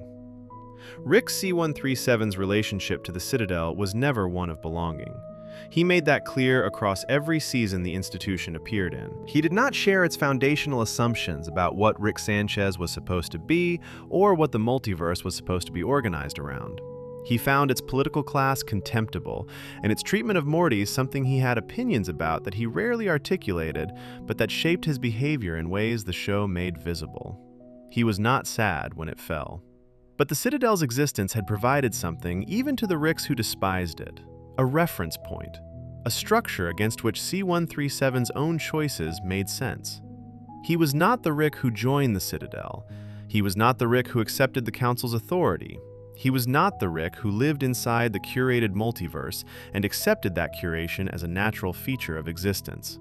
His identity, across the show's run, was partly defined by what he refused. And the Citadel was the largest and most visible thing he refused. When the Citadel loses its foundational premise, when the curve comes down and the institution that embodied everything C-137 rejected becomes structurally incoherent, the thing he was defined against becomes something different. Not gone, still there in its way, still floating, still containing whatever remains of the population and infrastructure that survived Evil Morty's reorientation of its resources, but no longer the same kind of reference point. The Citadel after the curve is not the thing C-137 spent years positioning himself in opposition to. It is something smaller and less certain than that, something still finding out what it is now that the thing it was built around no longer applies. And Rick C-137, who built so much of his self-understanding around the specific shape of his opposition to a specific institution, is also finding out what that means. Morty's legacy from the Citadel is different from Rick's. Rick experienced the Citadel as an institution he chose to stay outside. He had the capability, the history, and the self-conception to place himself in conscious opposition to what it represented. Morty experienced it differently. For Morty, the Citadel represented something that touched more immediately on the question of what he was. The Citadel's ideology, its classification of Mortys as functional rather than full, its educational systems and its economic structure, and its foundational assumption that Mortyness was a category defined by its relationship to Rickness, all of that spoke directly to how Morty understood himself. Not because Morty consciously engaged with the Citadel's ideology most of the time.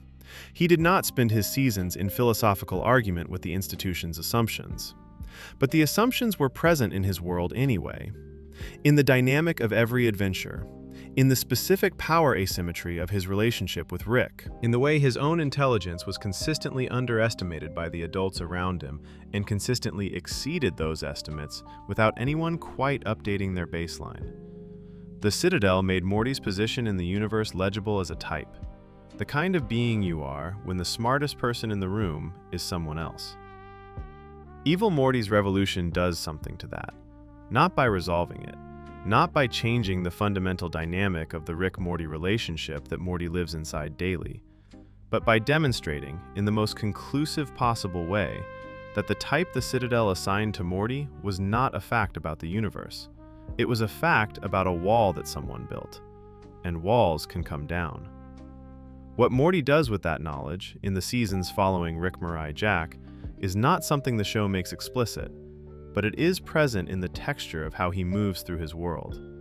In the small ways his relationship to his own capability has shifted. In the specific moments where he exceeds what would be expected of him and does not seem surprised by his own capacity the way he once did. The Citadel taught Mortys what they were. Evil Morty proved the teaching was a choice. And Morty, the specific Morty who has spent 7 seasons learning and being damaged and learning again inside the most chaotic educational environment the multiverse has ever produced, absorbed that proof in the particular way that people absorb things they already, somewhere, suspected were true. The Central Finite Curve's destruction changes the show's universe in ways that the narrative is still, as of the end of Season 7, in the process of working out. The most immediate and visible change is strategic.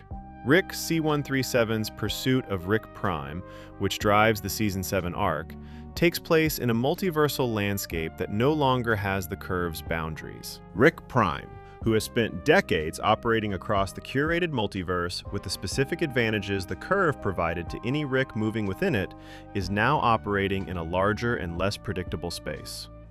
The tracking methods, the dimensional signatures, the entire infrastructure of multiversal navigation that the Citadel had developed and that every Rick with a portal gun used, whether they acknowledged the Citadel's role in it or not, all of that was calibrated for the Curve's dimensions. The dimensions beyond the Curve are new territory for everyone, including the Ricks who spent their entire lives believing the multiverse was already infinite. But the strategic change is less interesting, ultimately, than the philosophical one, because the destruction of the Curve does not just change where Rick can go, it changes what Rick is. Inside the Curve, Rick's supremacy was a guarantee, a designed feature of the space he moved through. Outside the Curve, it is a variable, an open question, something that might be true in any given dimension or might not be, depending on what that dimension developed in the absence of the Curve's organizing principle. Rick Sanchez has never, in the entire run of the show, had to seriously contend with that uncertainty. The Curve's destruction means he will have to. What a Rick Sanchez who cannot guarantee his own supremacy looks like is one of the most genuinely interesting questions the show's future has to explore. Whether it explores it fully is something only future seasons can answer. Did the Citadel fail? The question has a political answer and a human one, and they are not the same answer. Politically, yes. The institution lost its foundational premise. Its governing structure was dismantled from within by someone it produced. Its most significant technological achievement, the Central Finite Curve, was destroyed by the person its own election process put in power. By every available measure of political and institutional survival, the Citadel did not make it. But the human answer is more complicated. Because the Citadel was not just an institution, it was thousands of lives.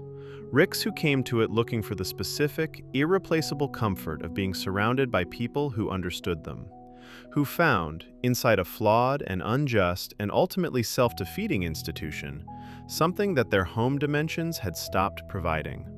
A place to come back to. A community of faces that matched theirs. A world in which the specific loneliness of being Rick Sanchez was briefly, partially, imperfectly addressed. Mortys who built lives within the constraints the institution imposed, who found ways to exist with meaning and purpose and occasional joy inside a system designed to limit those things, who formed relationships with each other and with the spaces they inhabited, and with the daily routines that make a life feel like something rather than nothing. None of those lives were failures. None of the connections formed inside the Citadel were made invalid by Evil Morty's revolution or the Curve's destruction. The institution failed. The lives inside it were real.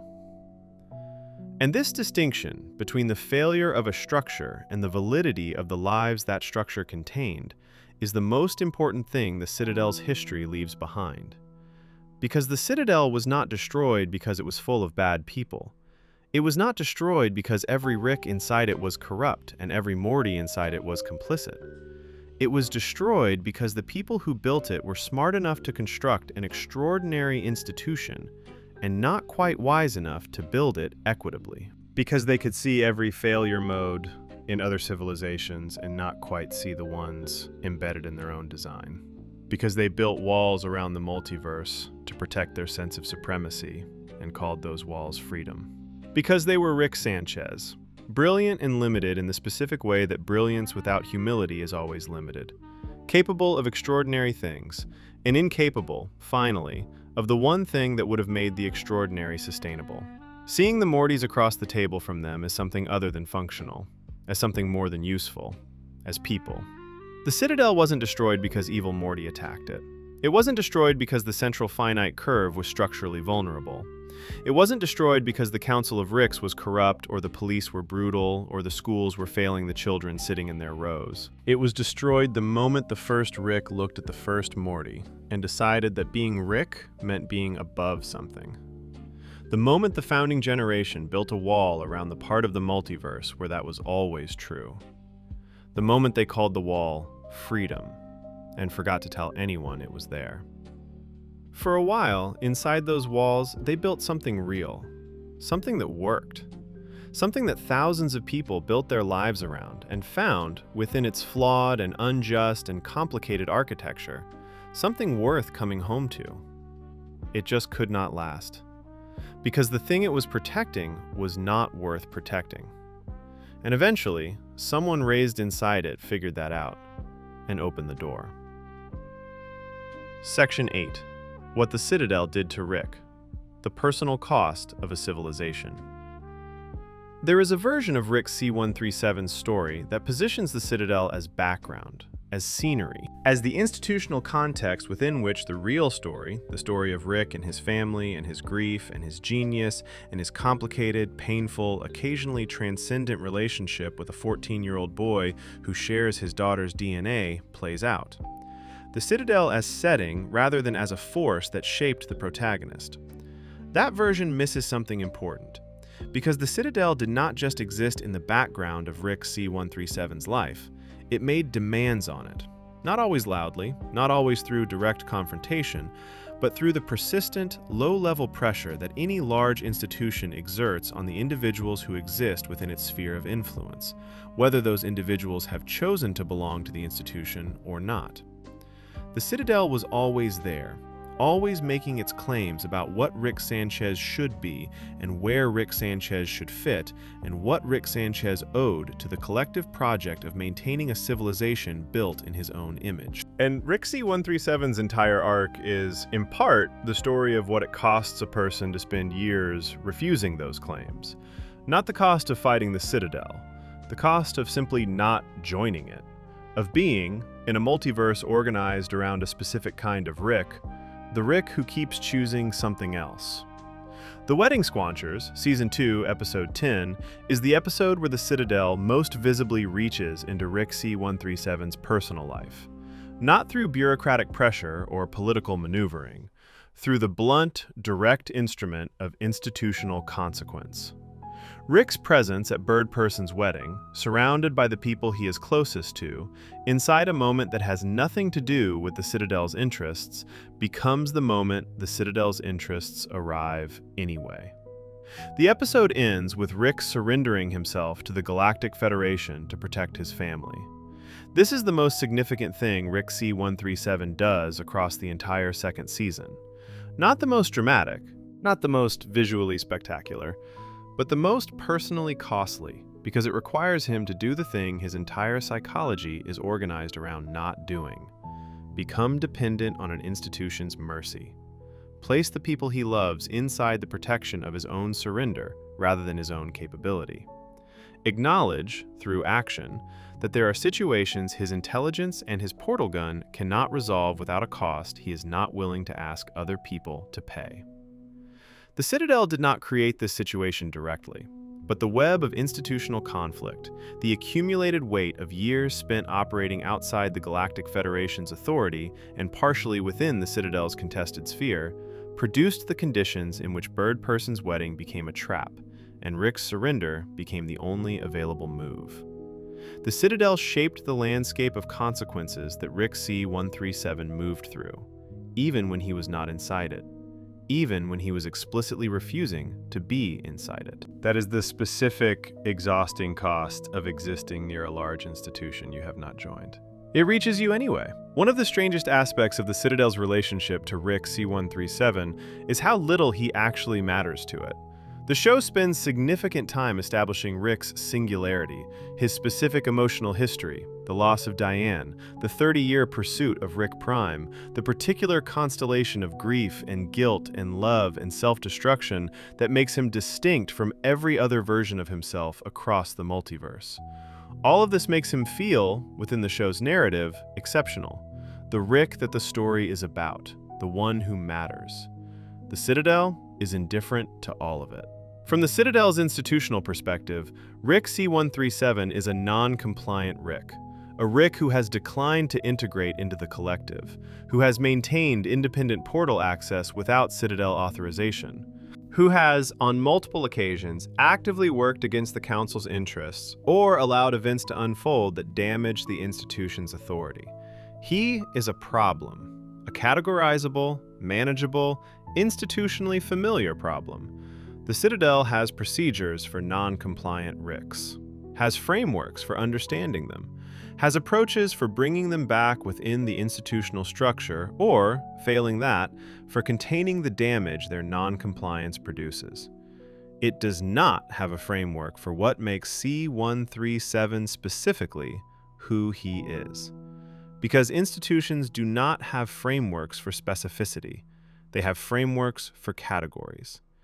And C-137's specific configuration of grief and purpose and love and the 30-year shape of his pursuit of Rick Prime is not a category. It is a person, with a history that does not fit any of the boxes the Citadel uses to process the Ricks who pass through its systems. The Citadel never saw Rick C-137. It saw a non-compliant Rick. And the gap between those two things is the gap between what institutions can do and what people need.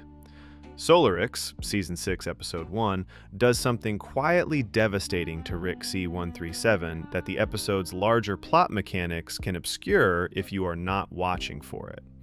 It shows you what displacement feels like for someone whose entire emotional life is organized around a specific place and a specific set of people. The reset that begins the season scatters Rick and Morty to their original coordinates, which, for C-137, means a dimension that is not the one he has spent years building a life inside. A dimension that looks right, that has the right architecture and the right faces and the right surface texture of the world he calls home. But that is not his.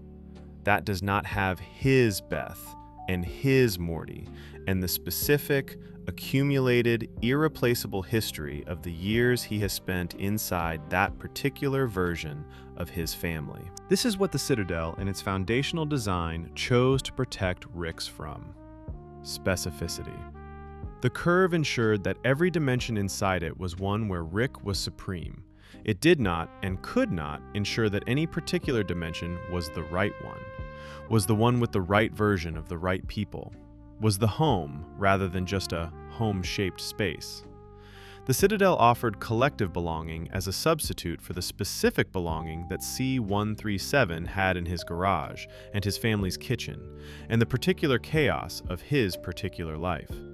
And C-137 consistently, repeatedly, at significant personal cost, chose the specific over the collective, chose his people over the institution's people, chose the right version of Beth and Morty over the infinite available alternatives. This choice looks, from outside, like loyalty. From inside, it looks like the only available option for someone who has decided, in whatever way Rick C-137 has decided things, that the specific people he came back to are the people who matter. The Citadel never understood that. It categorized it as attachment, as a Rick who had been compromised by his connections, as a weakness. It was not a weakness. It was the only thing that made him harder to destroy than any other Rick the Citadel had ever tried to manage. The Citadel built monuments to Rick Sanchez's capability. Rick C-137 built a life. These are not the same project. The Citadel, in its factories and its schools and its political chamber and its monument to the simple Rick who could feel something the institution had extracted and sold, was always building toward something abstract, toward the perpetuation of Rick's supremacy, toward the maintenance of the conditions in which that supremacy was guaranteed, toward an idea of what Rick Sanchez was, rather than toward any specific Rick Sanchez in particular. C-137's garage is the opposite of that. It is embarrassingly specific. It is full of the residue of specific problems solved for specific people he actually knows. Inventions designed around the particular needs of a particular family in a particular dimension. Tools built for situations that arose from the chaotic, irreducible specificity of daily life with people who are themselves chaotic and irreducible and specific. It is a mess. The Citadel was orderly. And the mess is the point. You cannot build a life that looks like a mess and also be maintaining an abstraction.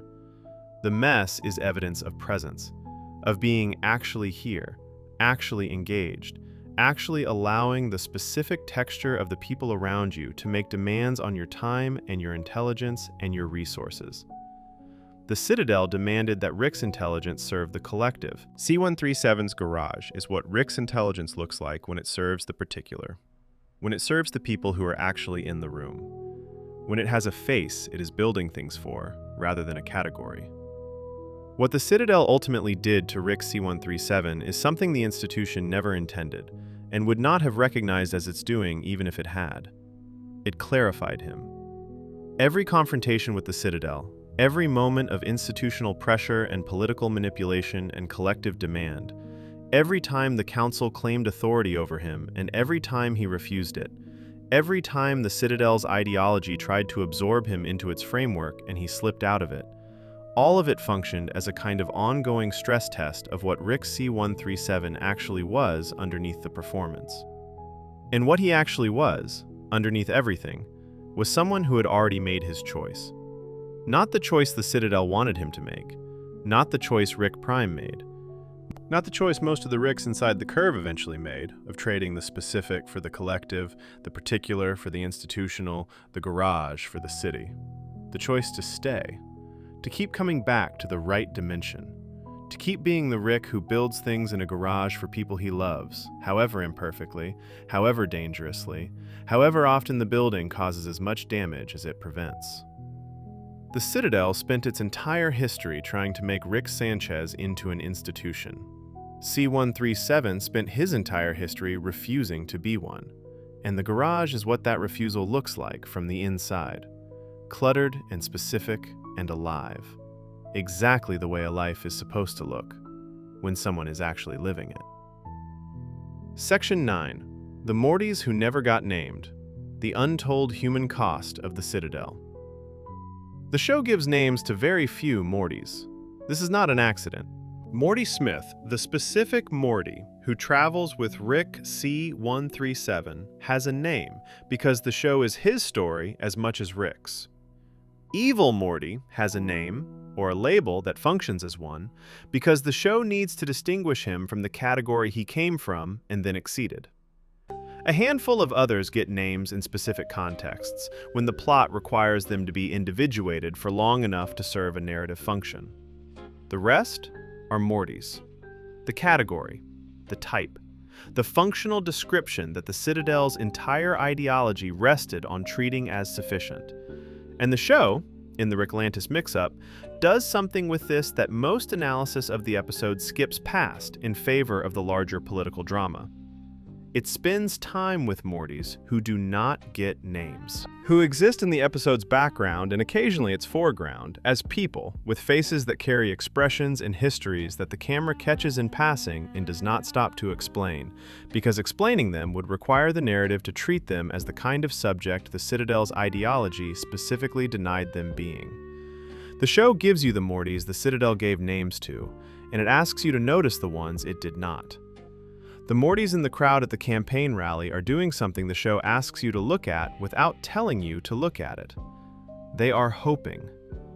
Not loudly, not with the visible, performative enthusiasm that political events are designed to produce, but in the quiet, careful way people hope when they have been disappointed enough times that the hope has learned to protect itself.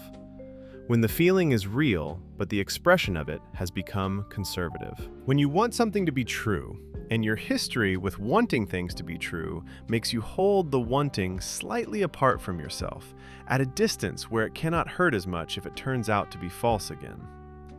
These Mortys came to the rally.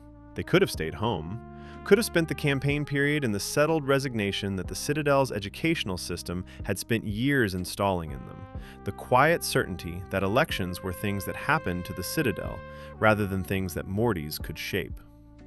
The institutional voice that said, "This is not your part of the story." They came anyway, because something about this candidate was different enough to make the hoping feel worth the risk. The candidate was one of them. Not a Rick performing empathy for a Morty constituency, not a Citadel establishment figure making calibrated gestures toward the population they had always managed from a comfortable distance. A Morty. Saying things that named the specific texture of what it felt like to be a Morty inside the Citadel in a way that did not feel like it had been focus grouped or tested for palatability. That mattered, even if the Morty saying it had reasons for saying it that went beyond what the crowd and the rally understood, even if the candidate was not what he appeared to be. The hope was real. The hope belonged to people who had real lives and real grievances and a real investment in what their community could become. What happened to that hope in the aftermath of Evil Morty's revolution is one of the questions the show has not yet fully answered. The factory Mortys are the Citadel's most visible human cost, and they are visible in the Ricklantis mix-up specifically because the show chooses to spend time on the floor rather than the foreman's platform. The work is not cruel in the obvious sense. Nobody is being beaten, nobody is being explicitly degraded. The conditions, by the material standards of what constitutes acceptable working conditions within the Citadel's framework, are probably adequate. The workers have shelter and food, and the basic infrastructure of lives that are sustainable in the narrow sense of the word.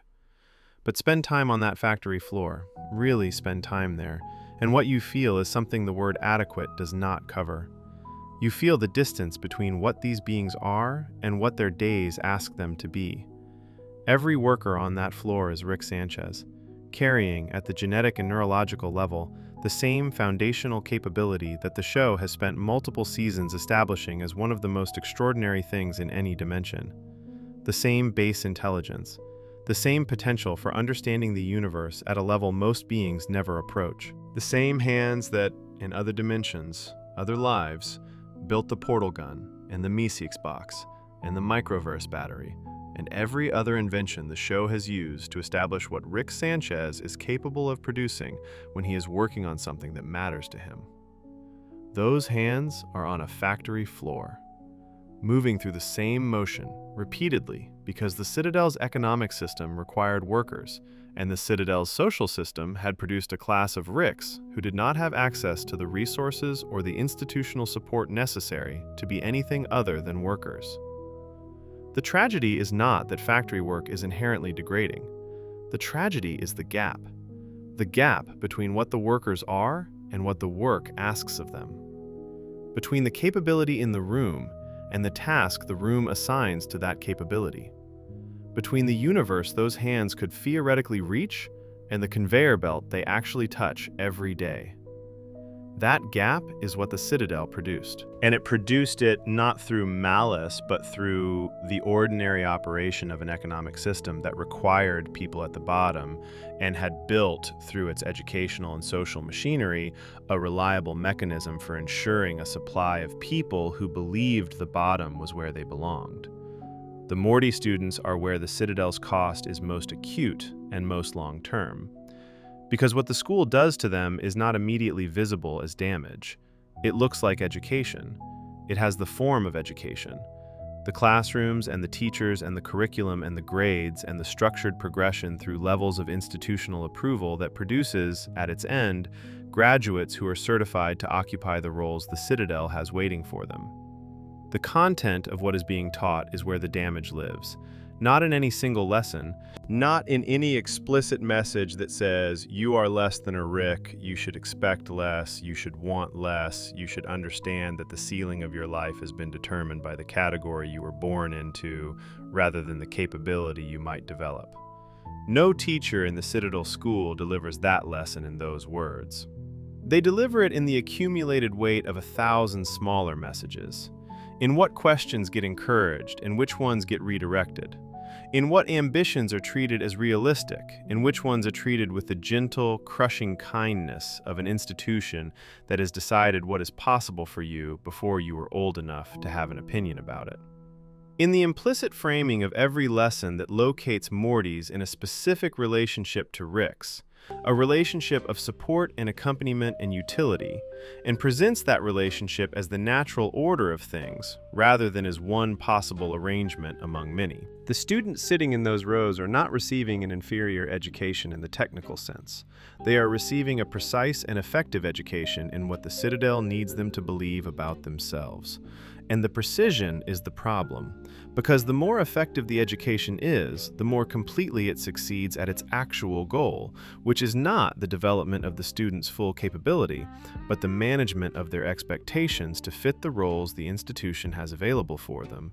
The more invisible the damage becomes, the more it feels, to the people inside it, like simple reality rather than a constructed limitation. The Morty students who go through that school and come out the other end shaped by it have not been broken, they have been calibrated. And calibration is much harder to recognize from the inside than breaking. The Morty who follows Evil Morty in the Ricklantis mix-up is one of the episode's most carefully observed characters, and his arc is quietly devastating precisely because of how ordinary it is. He is not a revolutionary in the making. He is not someone with an organized political philosophy or a detailed critique of the Citadel's power structure. He is a kid who has been paying attention to the gap between what he feels and what he is supposed to feel, between what he observes about the world around him and what the institution around him tells him that observation means. He found someone who named that gap, and he followed. This is the Citadel's most enduring and most insidious cost. Not the factory workers, whose situation is visible and legible as a kind of injustice, even within the Citadel's own framework, given enough distance to see it clearly, but the students. The young Mortys, who are in the process of forming their understanding of what the world is and what their place in it can be, who encounter Evil Morty's message at the specific moment when they are most vulnerable to it, most hungry for it, most in need of someone naming the thing they have been taught to not quite name. Evil Morty did not care about them. He used them, the way he used every resource available to him, as material for the execution of a plan that was never primarily about their liberation. But the hunger he exploited was real. The need he named was real. The gap between what the Citadel offered Mortys and what Mortys were capable of being was real. And the Morty students who followed him were not naive or manipulated in the simple sense.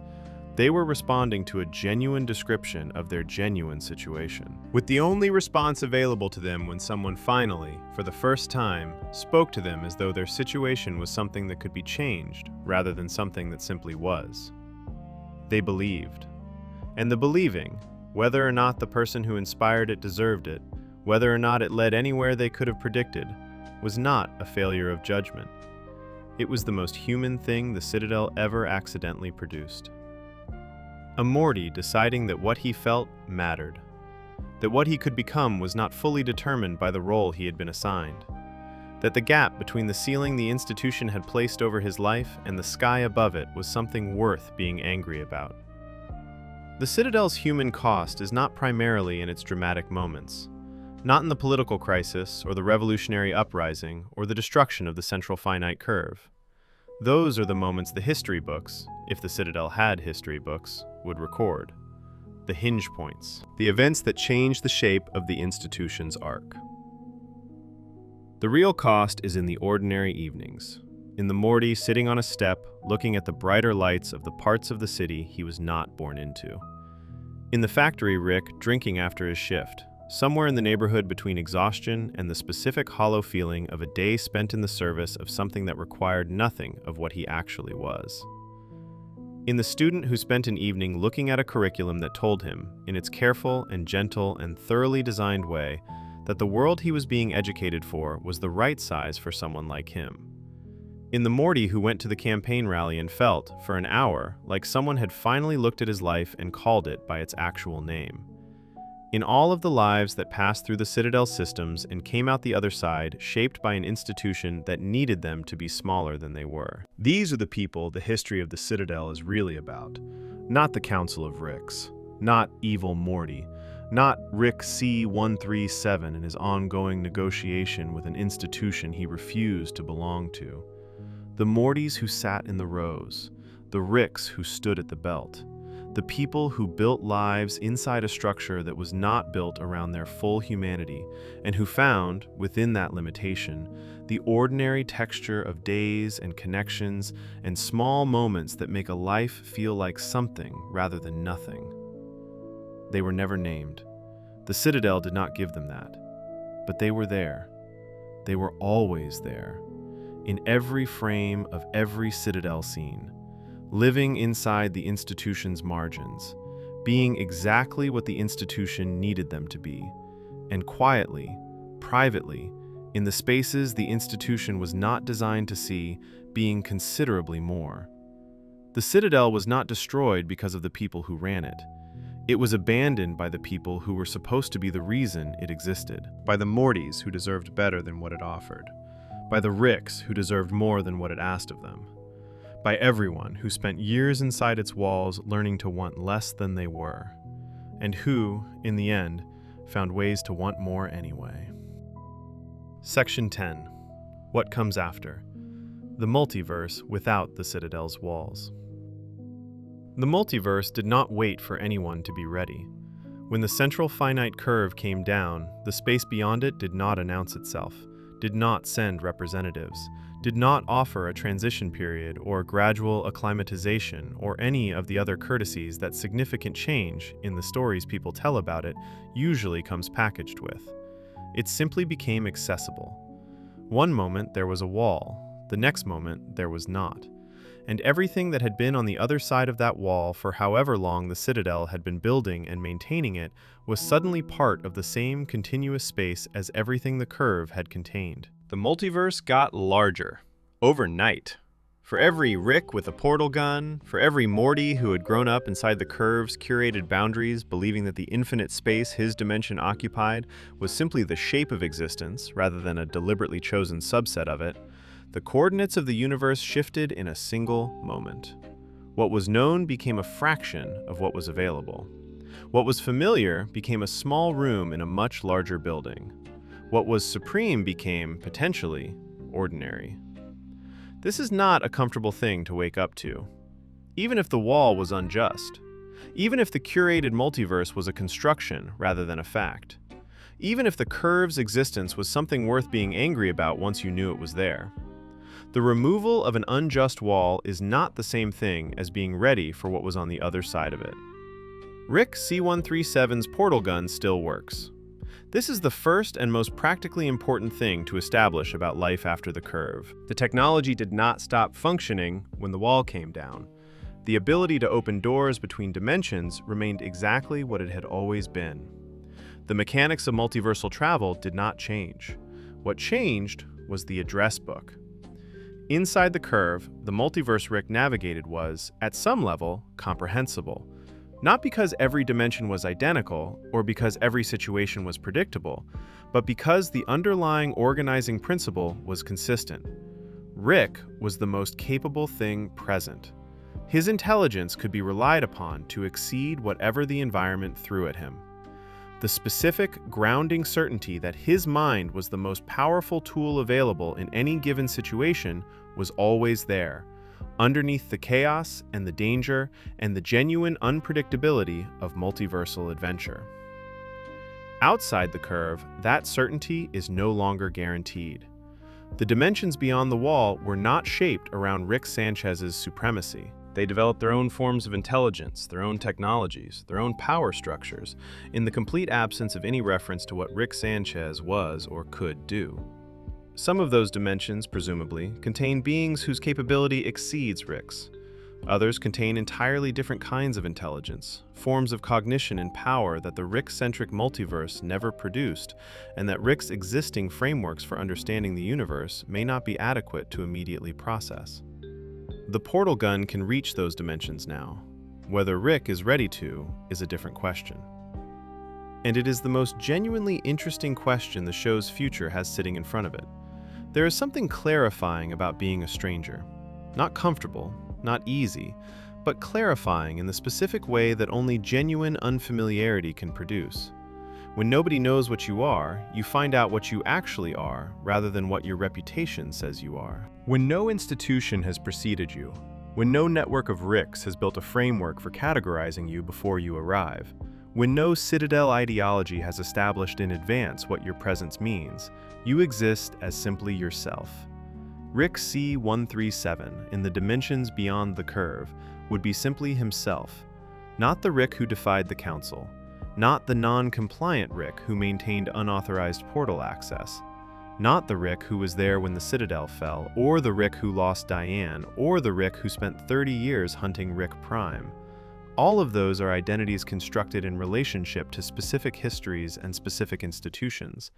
Beyond the curve, those histories mean nothing. He would be a being with a portal gun and an extraordinary mind and 30-something years of accumulated grief and love and damage, and the specific, complicated, ongoing project of being in relationship with a family he keeps coming back to. That is not nothing. That is, in fact, everything. But it is everything stripped of its institutional context. Everything presented to a universe that has no framework for what to do with it, which is terrifying, and which is, possibly, the closest thing to genuine freedom Rick Sanchez has ever been offered. Morty's relationship to the post-curve multiverse is the thing the show has been quietly preparing across 7 seasons without announcing it. The preparation is visible in retrospect, in the accumulated experience of every adventure that required Morty to solve a problem Rick could not solve because the problem required something Rick does not have. Empathy at the right moment. The willingness to sit with another being's pain rather than engineering around it. The specific human capability of being present in a way that does not immediately translate the situation into a problem requiring a solution. These are not small things. They are not supplementary to the real capability the show has established in Rick. They are a different kind of real capability. And in the dimensions beyond the curve, dimensions that did not develop around the premise of Rick's supremacy, they may be considerably more useful than the show's internal hierarchy has ever fully acknowledged. Morty has been trained, through 7 seasons of the most chaotic and comprehensive education the multiverse has available, for exactly this. For existing in spaces that do not have a framework for what he is. For being useful in ways that exceed the role he was assigned.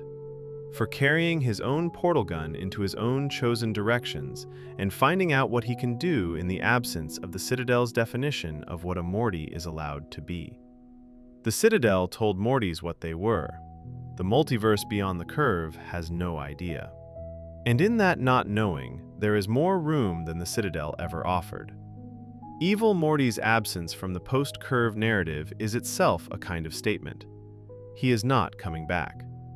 Not because the show is done with him in a narrative sense, though it may be, but because the character the show built him into has no reason to come back. His entire project was the destruction of the logic that produced the Citadel and the opening of the space beyond it. He did not pursue that project in order to then live inside the aftermath of it. He pursued it in order to leave. And he left. The question of what he is doing beyond the curve, what a Morty freed from every institutional definition of what a Morty can be, actually becomes when given genuine access to a multiverse that never heard of him, is one the show has left entirely open. Whether that openness is a future story or a permanent silence is something only future seasons can determine. But the openness itself is meaningful, because Evil Morty's story, whatever it is now, is not being told by anyone who already knows how it ends. He is, for the first time in his arc, simply somewhere, with no institution behind him. No role assigned, no ceiling installed by a curriculum designed to keep him in a specific relationship to a specific kind of power. Just himself, in a multiverse that has no idea what to make of him, which is, depending on who he actually is underneath everything the Citadel built him to be and everything he built himself to be in response, either the beginning of something extraordinary or the beginning of something else entirely. The Citadel did not disappear when the curve came down. This is worth saying. The physical structure is still there. The streets and the buildings and the factories and the schools, the infrastructure of a civilization that took decades to build and that Evil Morty's revolution dismantled at the foundational level without physically destroying. The people inside it are still there too. The factory Ricks and the school Mortys and the police officers and the campaign workers and everyone else who built their lives around the Citadel's rhythms and its promises and its specific, flawed, limited, occasionally genuine attempt to be a place worth coming home to. They are navigating something none of them were prepared for. A world that looks the same from the inside. The same streets, the same buildings, the same faces, but located now in a fundamentally different relationship to the multiverse surrounding it. No longer at the center of a curated space organized around their existence. One structure among infinite others. No longer protected by a wall that guaranteed their supremacy. No longer able to move through the multiverse confident that the next dimension they entered would be one in which what they were counted for, what the curve had always ensured it counted for. They have to figure out what they are without that guarantee, which is, in a quiet way, the most difficult thing the Citadel's fall has asked of them. Not the political disruption, not the loss of the Council's authority or the uncertainty of what governance looks like now, but the existential demand of being Rick Sanchez in a multiverse that is no longer organized around Rick Sanchez, of being Morty Smith in a universe that no longer has a wall defining what that means, of being whoever you are, with all the intelligence and capability and damage and love and grief and history you carry, in a space that does not have a category ready for you. That is the legacy of the Citadel's fall. Not destruction, not liberation exactly, but the specific, disorienting, occasionally terrifying, occasionally extraordinary experience of having the walls come down and finding yourself in a space that is genuinely, completely open, with no map, with no institution to tell you where you fit, with nothing but what you actually are. And the question of what to do with it. The Citadel was not built to last forever. Nothing built by people who cannot fully see their own blind spots ever is.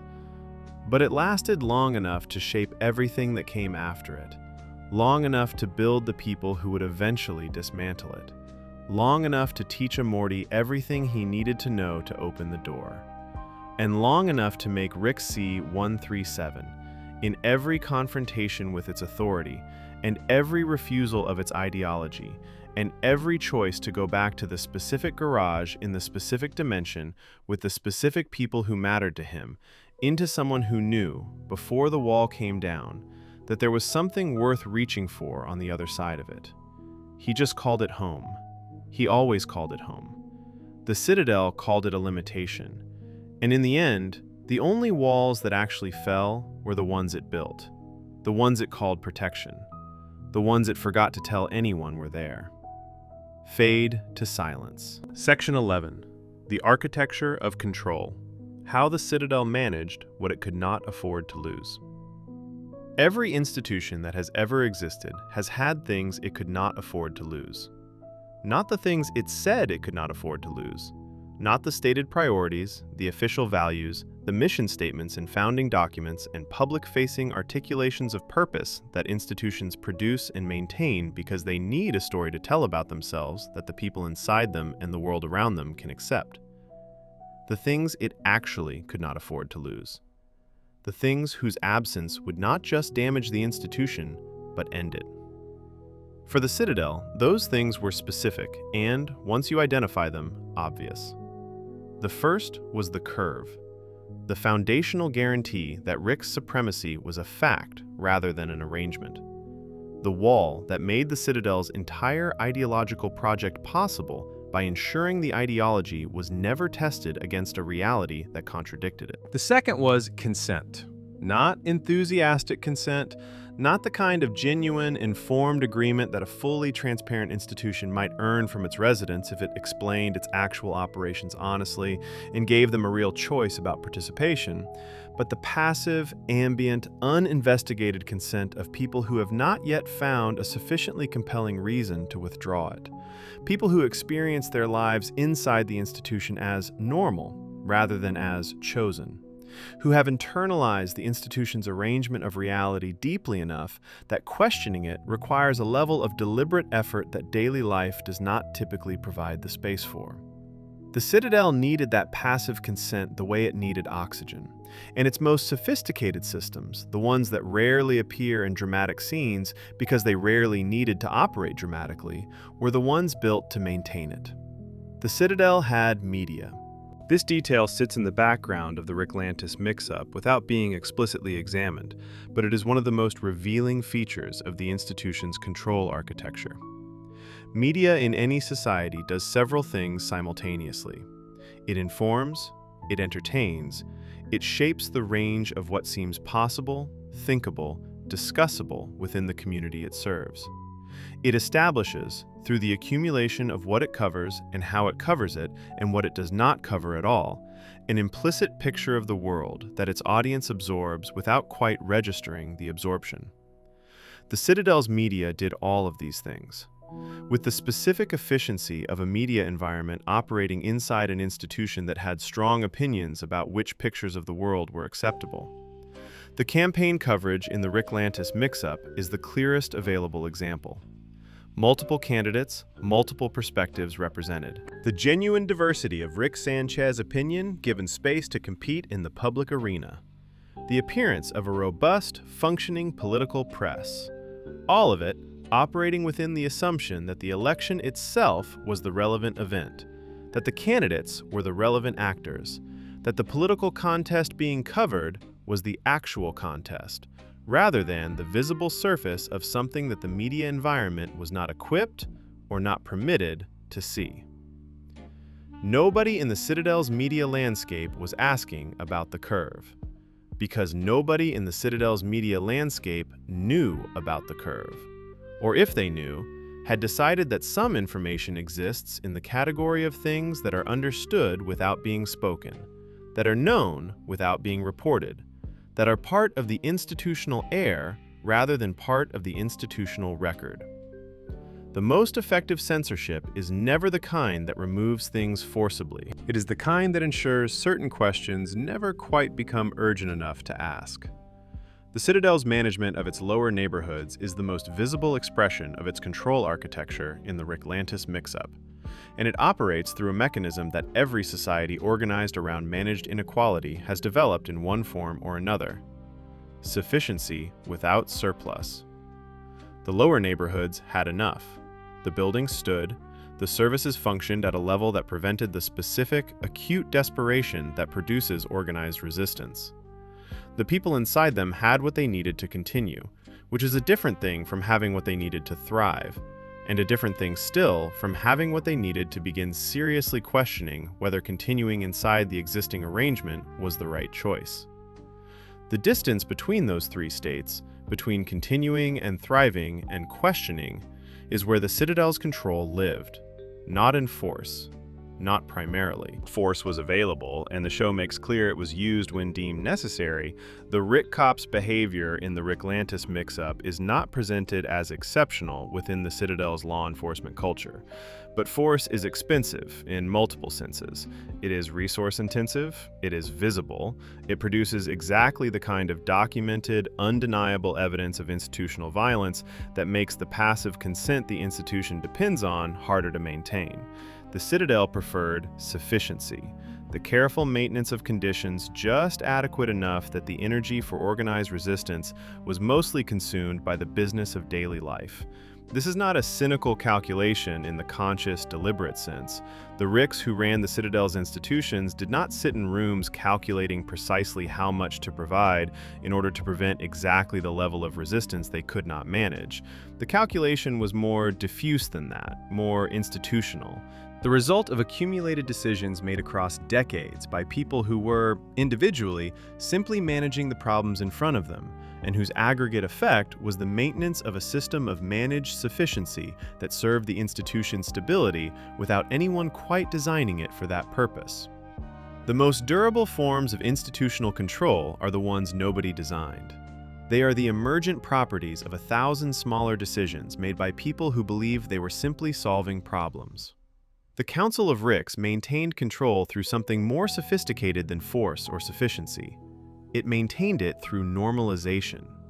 The process by which an arrangement that was once new and chosen and therefore visible as a choice becomes, across enough time and enough generational turnover, simply the way things are. The natural order. The background against which everything else happens rather than a foreground element requiring active assessment. Normalization is the most powerful tool available to any institution seeking to perpetuate itself, because it operates on the cognitive level that is most resistant to deliberate examination. People can argue with explicit rules. They can resist visible force. They can organize against policies they can identify and name. They cannot easily argue with the furniture. And the Citadel's power structure had become, by the time the show depicts it, furniture.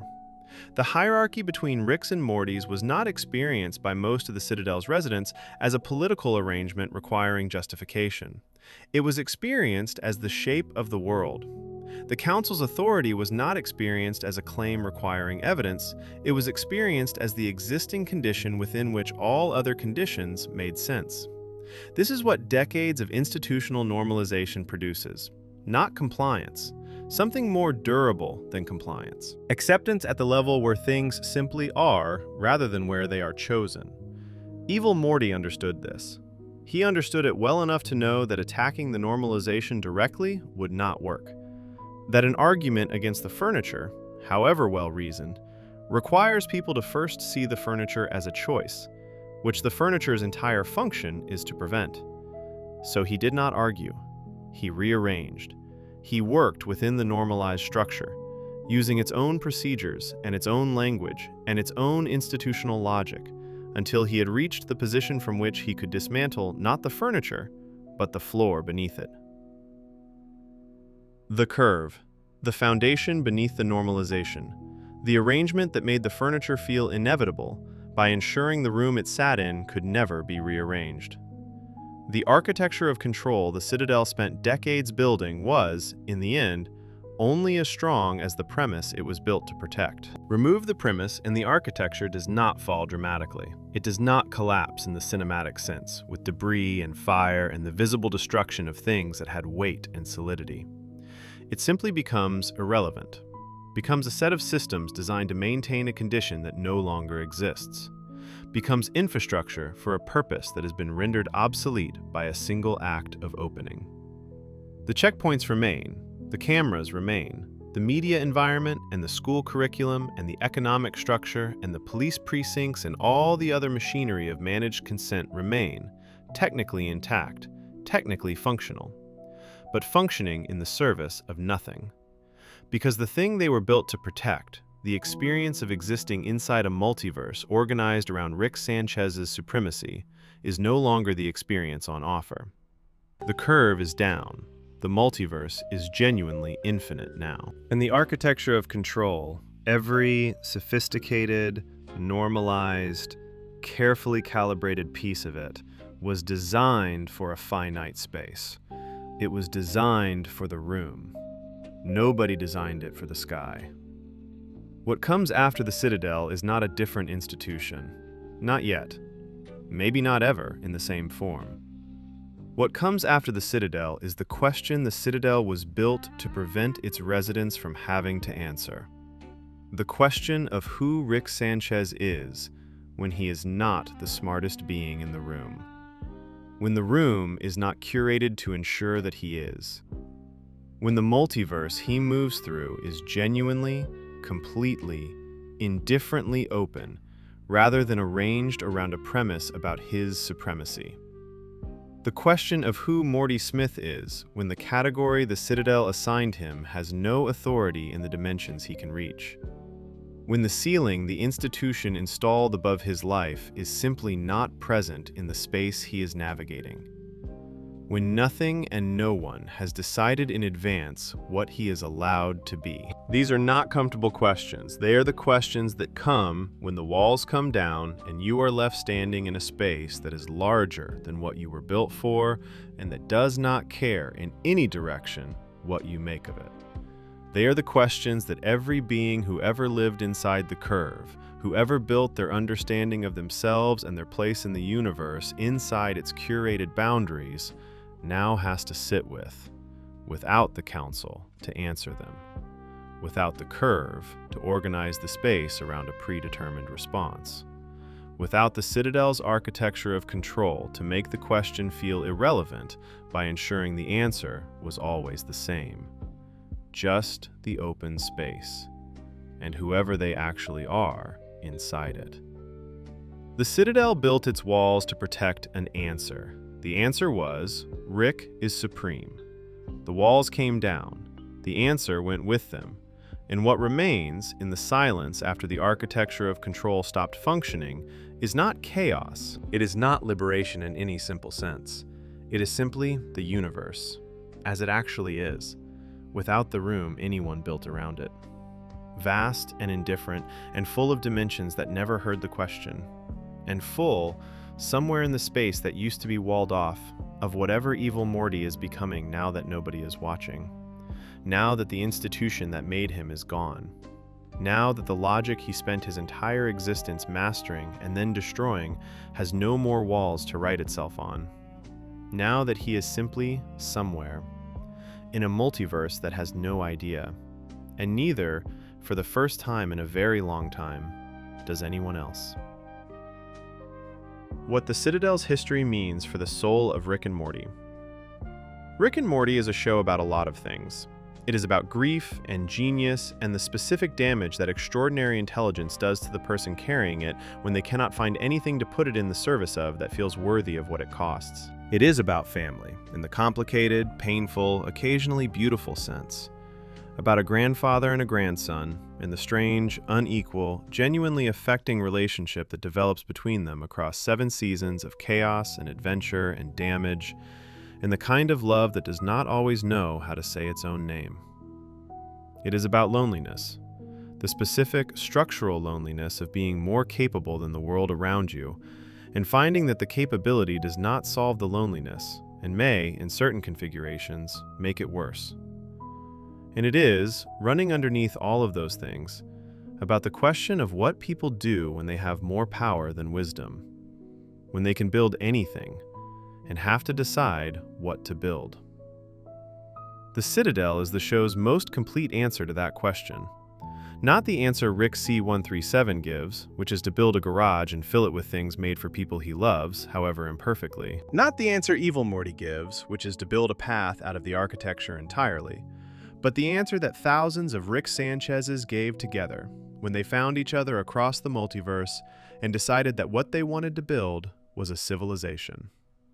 The Citadel is what Rick Sanchez looks like at scale, and what it shows you, held at that scale, is both more and less than Rick C137 appears to be when the show is following him specifically.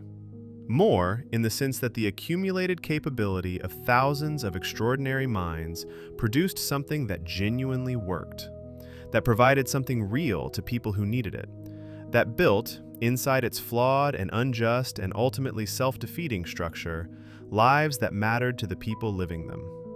The Citadel was real in the way that things are real when people invest their daily existence in them. When they organize their days around their rhythms and build their relationships inside their spaces and find, in the ordinary texture of a life within a community, the specific, irreplaceable weight of belonging somewhere. Less, in the sense that what a civilization of Rick Sanchez's produced, when all the individual eccentricity and all the individual genius was channeled into collective organization, was something recognizably ordinary. Recognizably human in all the ways human is not a compliment. Recognizably subject to every failure mode that every civilization built by beings who were certain they were smarter than their predecessors has always been subject to. The Citadel proves something the show has been quietly arguing across its entire run. Intelligence is not wisdom. Capability is not virtue. The ability to understand the universe does not automatically produce the ability to understand yourself. And a society built by people who cannot see their own blind spots will always reproduce those blind spots at civilizational scale, no matter how brilliant the people are who cannot see them. The Citadel and Rick C137 have a relationship that the show never quite states explicitly, but that shapes everything. They are the same material, the same foundational intelligence, the same base psychology, the same specific configuration of capability and isolation, and the difficult relationship with other people's existence that comes from being Rick Sanchez. C137 is not different from the Ricks who built the Citadel in the way that a fundamentally different kind of person is different.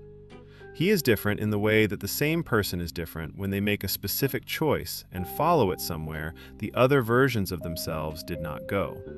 He chose the garage, they chose the city. And the show has spent 7 seasons asking, without quite asking it directly, which of them was right. The answer it keeps arriving at, through the accumulated evidence of everything the Citadel produced and everything C137's garage produced, is that the question is not quite the right question. The garage did not produce something perfect. Rick C137's choices, made from love and grief and the specific, difficult commitment to staying when leaving would have been easier, produced damage as well as beauty, produced adventures that hurt people, produced a family that is permanently marked by the presence of someone whose capability exceeds his wisdom in specific and recurring ways. Produced Morty, who is better and more damaged than he would have been in any other configuration of life. The Citadel did not produce something worthless. The factory workers and the school Mortys and the campaign rally crowds and the ordinary people building ordinary lives inside an unjust structure produced something real despite the injustice. Produced community and connection and the specific, irreplaceable texture of lives shared in proximity to other lives. Both of them were trying, in the way that people try when they have more power than they know what to do with, and they are doing their best with the wisdom they have, which is never quite enough, and which they are always in the process of accumulating more of, which is always too slow. The Citadel's history is the history of that trying, at scale, with all the failure that scale makes visible, and all the genuine achievement that scale also makes possible. The Ricklantis Mix-Up is the greatest episode the Citadel ever got, and it is great specifically because of what it chose to look at. Not the council, not the power structure, not the political drama that is easier to frame as significant because it involves the people at the top making choices that affect everyone else, but the everyone else. the lives that existed inside the institution's margins. The ordinary texture of days lived inside a civilization that was built by extraordinary beings and that produced, alongside its extraordinary failures, the specific, unspectacular, deeply human reality of people simply living. That choice, to spend a full episode inside the Citadel's daily life rather than above it, is the show's most generous and most honest gesture toward the institution it eventually destroys. It says, before you understand what the Citadel was as a system, understand what it was as a place where people lived. Understand the factory worker who could feel happiness in ordinary moments and whose capacity for that feeling the system extracted and sold. Understand the students sitting in rows, being shaped by a curriculum that loved them in the specific way that institutions love the people they need, which is the way you love something useful. Understand the Mortys at the rally, hoping carefully, with the specific economy of hope that repeated disappointment teaches. Understand the cop who found inside the institution's authority something that filled a need the institution had created by producing a world in which certain kinds of Rick had very few other places to find it. Understand all of them. And then understand Evil Morty, who understood all of them first, who looked at every one of those lives and saw not people to liberate, but a system to master, who is the Citadel's most complete product and its most complete critique simultaneously, who proved that the institution's deepest failure was not the hierarchy it built, or the curve it maintained, or the Mortys it managed. It was the certainty, the settled, unexamined, foundational certainty that what the Citadel had arranged was what the universe naturally was, that the wall was the sky, that the room was the world, that being Rick meant being supreme, that being Morty meant being useful, that the arrangement was inevitable rather than chosen. Evil Morty looked at that certainty and saw it for what it was, a choice that someone else had made, before anyone currently living inside it had been born, and he unmade it. The Citadel wanted to be everything Rick Sanchez could build when he built with others. The garage is everything Rick Sanchez builds when he builds for someone. The Citadel lasted decades and produced a civilization. The garage lasted years and produced a family. Neither of them is the right answer. Both of them are the only answers available to beings who are doing their best with what they have. Which is, in the end, what the show has always been about. Not genius, not the multiverse, not the extraordinary capability that lets a man turn himself into a pickle and fight his way out of a government facility, or build a central finite curve around the portion of infinity where he is always supreme. But what you do with what you are, what you build, who you build it for. And whether when the walls come down and the foundations shift and the civilization you thought was permanent turns out to have been a choice that someone made and someone else unmade, whether the thing you made inside it was worth the making. The Citadel is gone, or changed beyond what it was, or simply reduced by the opening of the curve to one structure among infinite others in a multiverse that never organized itself around it. But the lives inside it were real. The factory worker who could feel something in the ordinary moments was real. The student in the back row looking out the window was real. The Morty at the rally hoping carefully was real. They were always real. The institution around them was the construction. They were the fact. And the fact of them, the specific, irreducible, unarchivable fact of lives actually lived inside the flawed architecture of the best thing thousands of extraordinary beings could build together, that does not go away when the curve comes down. It goes into the people who were shaped by it, into the Rick who kept choosing his garage, into the Morty who learned, inside the most chaotic education available in any dimension, that the ceiling the Citadel installed above his life was not the sky. Into whatever Evil Morty is becoming, somewhere beyond the wall he opened, in a multiverse that has no idea what to make of him. Into the space where the Citadel used to be the center of everything, which is now just space. open and indifferent and full of dimensions nobody has visited yet, full of questions nobody has answered yet, full of everything that was always there, on the other side of the wall, waiting the whole time.